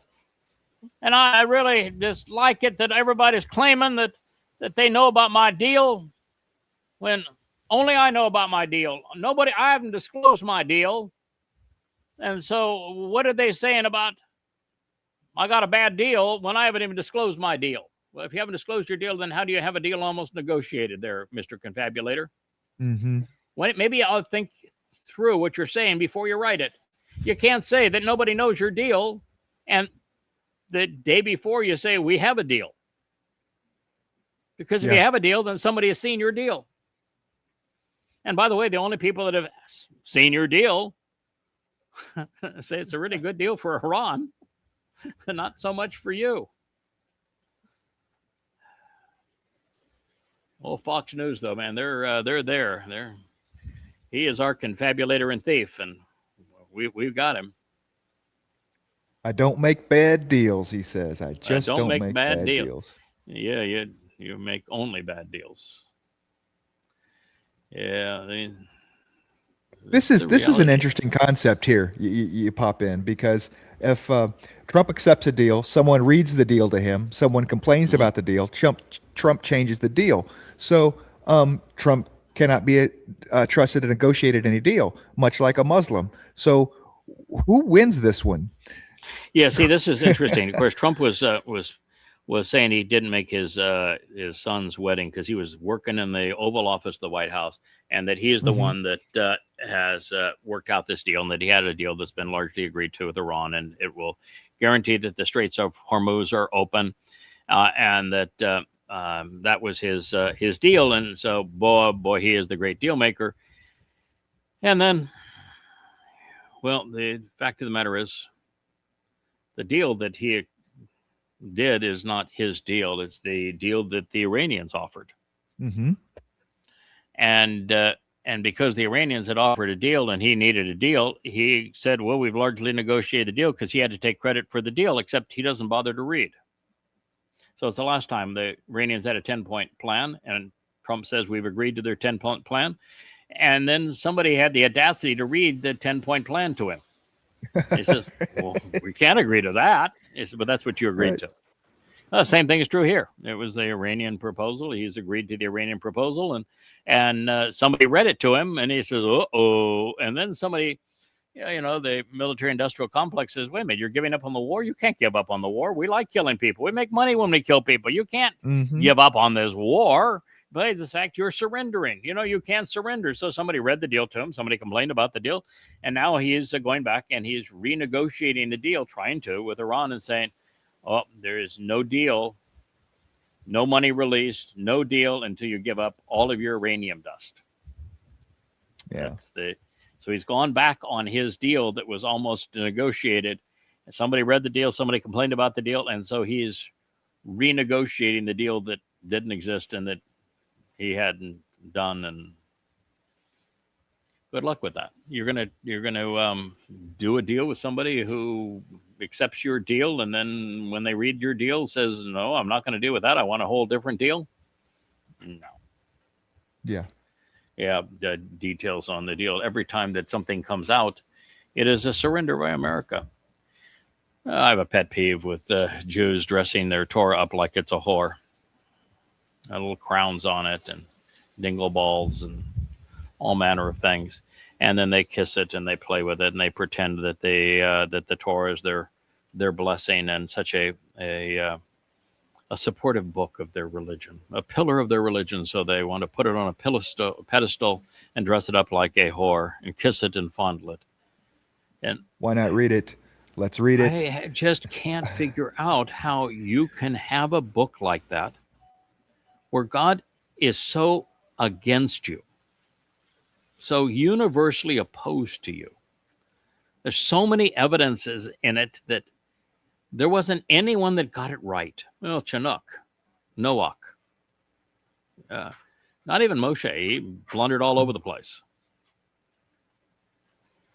They're just, you got for a brief moment Caleb, for a brief moment Yosha ben Nun. There were times that Moshe did the right thing, but he wasn't happy about it. Why would you pretend that this book is pro-Judaism? Why would you pretend that this is something you ought to celebrate in Judaism when it's so antagonistic towards religion and the children of Israel? I mean, every time you turn around, that book is accusing the children of Israel for being obnoxious, disgusting, dishonest, arrogant, maniacal, malevolent. Read the damn book. It's not hard to read. God is approachable. It's a wonderful gift to us. It's an owner's manual, but you got to know that the gift is God saying, I want a relationship, not religion. And if you're going to be religious, there can be no relationship. This is something that is just irritating. That the only way for you to be a Marxist and support of Muslims is for your brains to be mush. You just have to have much for brains. You can't be aware of anything. You don't even know where your alleged Palestine is. You can't be aware that it has no history. You can't be aware that the colonizers have been for 14 centuries Muslims, and the Jews have never been colonializers. That Islam is the worst ever in the history of the world at imposing apartheid, at promoting the slave trade, and abusing women and making sure women have no rights, and imposing terrorism. You have to be completely ignorant. And then to promote it, you have to double down on ignorant and add immoral. and irrational. And so what they're saying here is that if you have pro-Gaza libs watch what the mythical Palestinians, I mean, look at these names. Palestinians, there's no such people. Jews, there's no such people. And the libs are Marxists, so call them what they are. The Palestinians are Muslims, call them what they are. If they knew who they were, the Jews would be Yahud. So they sneak under saying, hey, look how terrible these Jews are. And they show them, the Muslims, screaming Allahu Akbar, killing all manner of women, children, and raping and that sort of thing that they filmed on their GoPros. And they just are apoplectic. They've got no clue as to how to respond. And they said, this is what you're promoting. Why would you promote such a thing? Oh, we're not thinking. We don't know. It's part of being a Marxist to be collectivist and groupthink. And the groupthink among Marxists is hate the Jews. Then I can take other people's stuff, and I don't even have to take it. It gets just brought right to me. Yeah, I think if you want to figure out why do Marxists hate Jews, it's because to be a Marxist, you're admitting that you cannot be productive. You're opting out of free enterprise because you've got nothing to contribute, but you're greedy, you're covetous. So you want what others have created. So you want to tax the people who have been productive, and you want to condemn them for not paying their fair share when you don't pay any share. You're just a parasite. And so as a Marxist, what you want is, since you can't be productive, you want the productivity of others. You're just covetous. And in many societies, because Jews were promoted education and hard work, they are more productive than others. And so you're just jealous of them. And so they became your enemy. And that started the Marxist hatred of Marxism. And Jews are largely better educated, and they know that collectivism is a really bad idea. It just doesn't work. Yeah. In the 8 imaginary wars, some of the wars that he claims to have ended were actually wars. It's just that he didn't end them. And he had nothing to do. Yeah, it didn't have anything to do with them. He didn't end any war. And he's started them and can't stop them.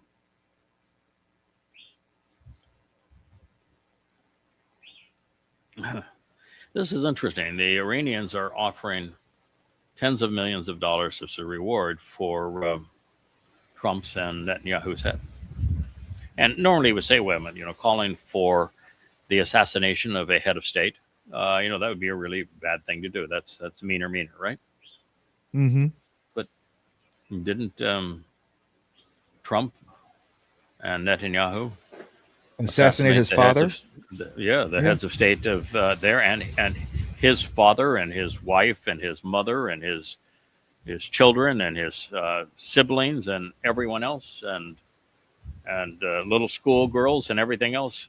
Why is them wanting recompense inappropriate? I don't understand why it would. I don't want to side with Iran here, and I'm certainly going to use words, and I'm never going to resort to violence. But if you're going to say you want to be fair, Trump and Netanyahu did this to them. So why would it be inappropriate for, after it was done to them, for the Iranians to respond in kind? Yeah. Well, 30 shots fired at the White House this weekend, so somebody was trying to collect on 58 million, right? I mean, I don't get it. Trump is Satan. You can't kill Satan. Can't be done. So why try? Right. But beyond that, bullets are never the answer, ever. There is no situation where bullets are the answer. If words are not your most powerful weapon, you're useless. You're going to destroy far more than you're going to benefit. Oh, yeah. So the president was gathering his top security officials for an emergency White House meeting. You know why? because he has no deal with Iran. That's why. Right. And now he's trying to figure out, what do we do now? Do we go and we bomb them again? We got all the, Mecca over there. We used half of our stockpile of weaponry to bomb them. Do we bomb them again? Make sure the whole world hates us? Make a bad situation even worse? Mm-hmm. But, will they surrender? Will they wave that white flag that, that I've been waving? I mean, that's the only thing I can think of is that he would have a meeting of saying, holy hell, what do we do now? Oh, let's triple down. It's got to be. We'll get them this time. For the second time now, I have accepted the Iranian plan that I didn't read. For the second time now, I have announced that we had largely negotiated a plan to end the war. Twice now, it was the Iranian plan. And twice now, I hadn't read it. And when I read it, it was a surrender by the United States. And so I went and tried to negotiate different terms, and they were having nothing of it. And the same thing is happening again. Now, what do we do? Anybody got any ideas out there?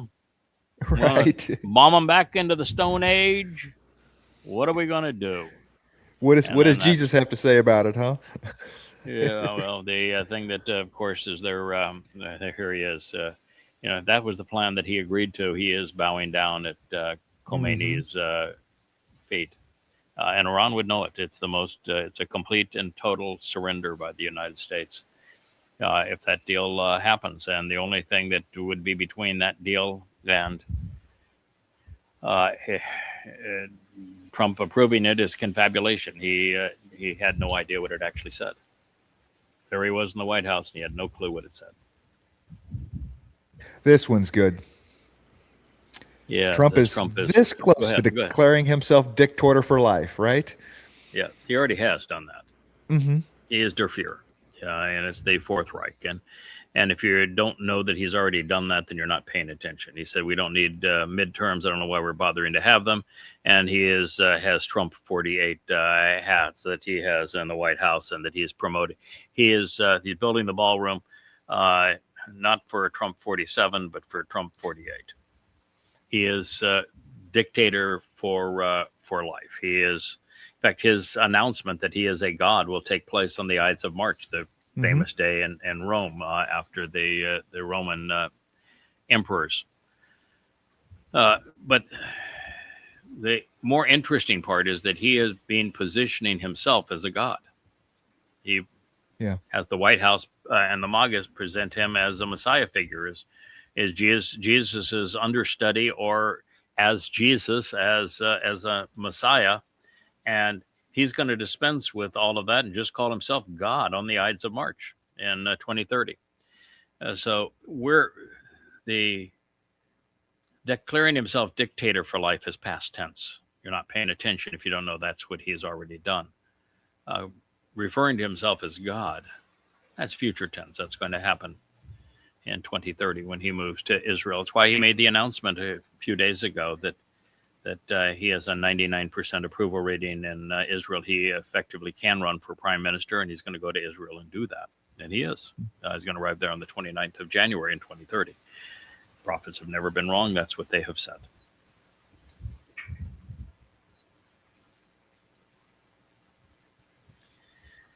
It's hard for me to see it. It's so dark, and I've got the glare, so we'll make this our last one. The lies of Jews killing Christian God lies at the heart of religion, forever condemning it. The wandering Jew myth.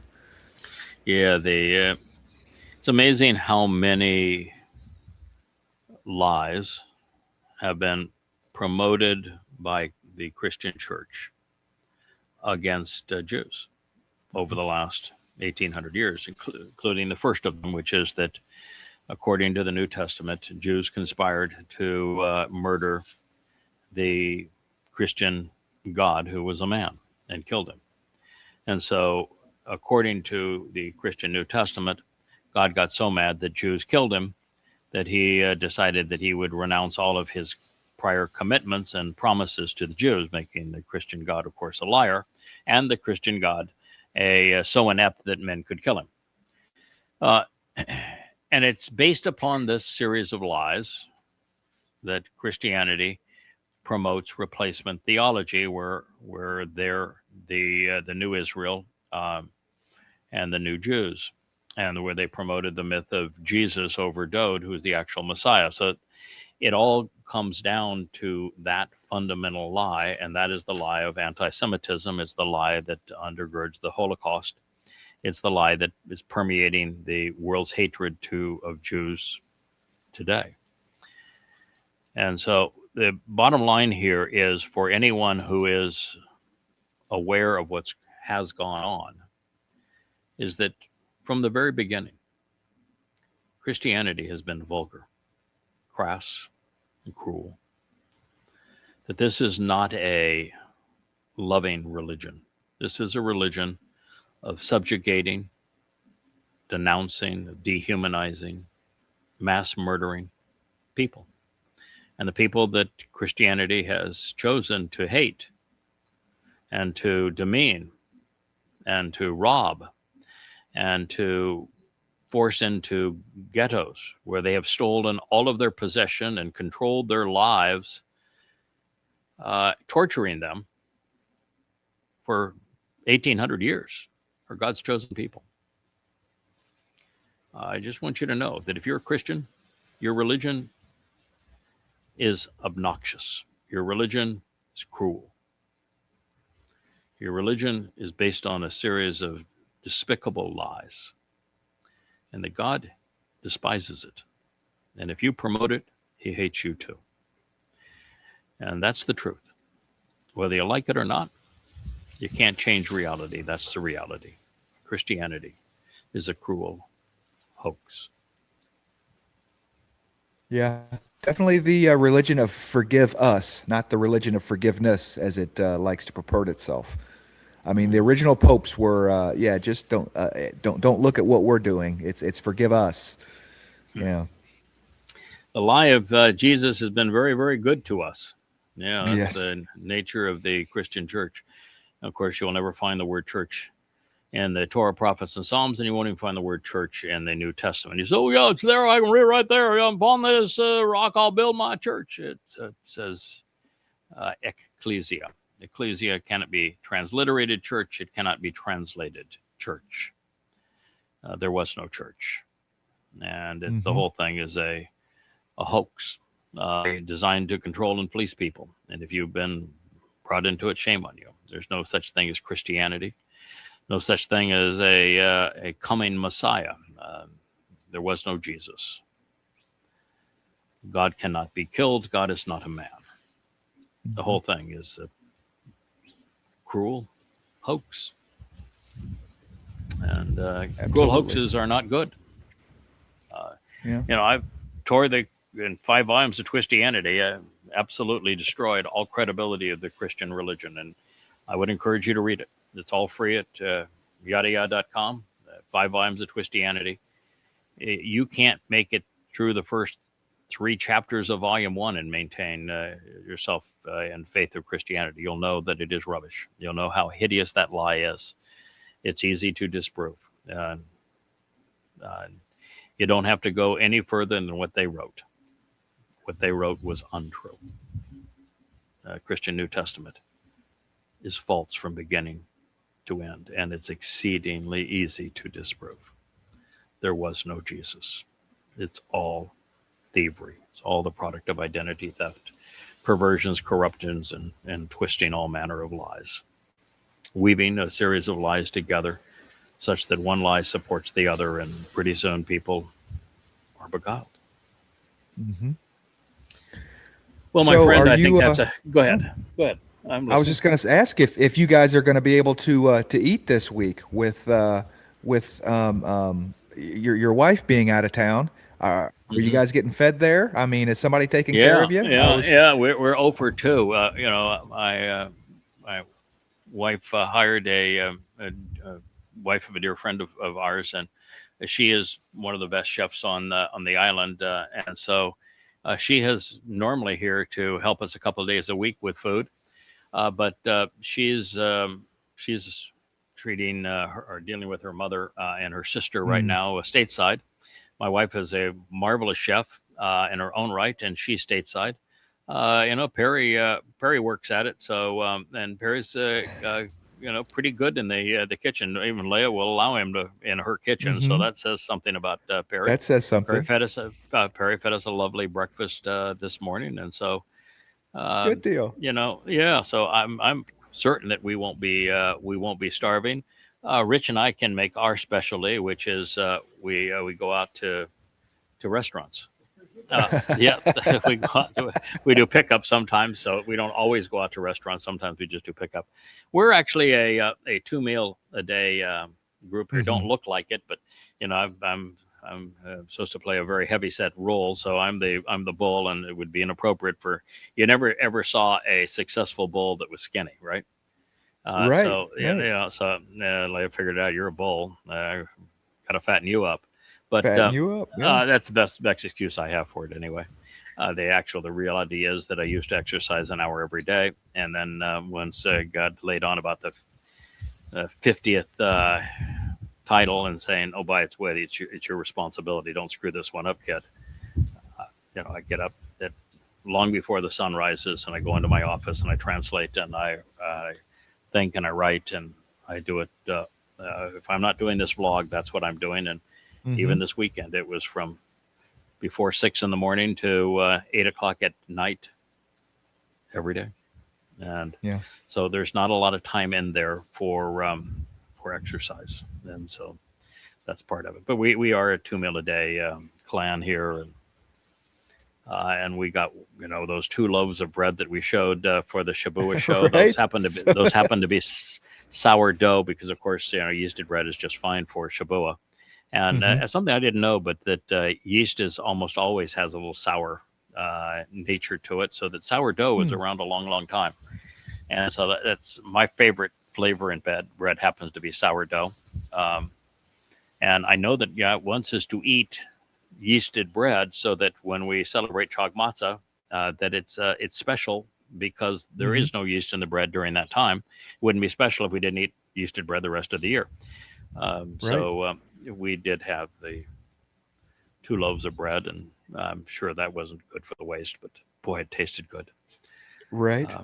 We had toasted some of ours over the campfire, and Mom had some dips and some garlic butters and stuff. So we made good use of our 2 loaves.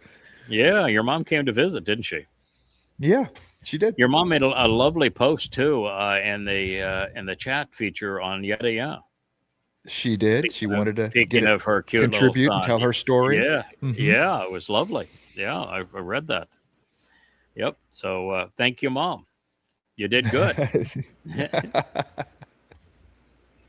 All right, my friend. Well, we'll maybe do another show today. We had a long one here. We'll see. At least we'll see if we can get our the 3 new books, 1,500 pages presented, so that folks can read. I think I've distributed them to like 15 different people on the distribution list, and love to get some more copy edits on them, and love to get all the rest of the superscripts put in. But I think they are ready to share, and we'll see if we can share them in the unpublicized part of the site, and we'll see what Joe can do with them under those circumstances. So thank you for being part of this. I enjoyed our chat on, boy, now we know that we are in the time of trouble, and that Trump just delivered Betrayal gift wrapped. Because, and we should close with this, for him to mandate Abraham Accords with the likes of Saudi Arabia, Kuwait, Qatar, United Arab Emirates, Turkey, Egypt. The only way he can do that is to serve up the heart of Israel on a silver platter. And that is a Islamic State carved out of the heart of Israel. And that will make Israel indefensible, which is what the prophets have said, which is the worst entree into the time of trouble. Israel is invaded and cannot defend itself, and it's invaded from the inside. And so this is betrayal wrapped as a present. Thank you. Hey there, thanks for tuning in. That was Fetch. Gotta run now. Catch y'all on our next podcast.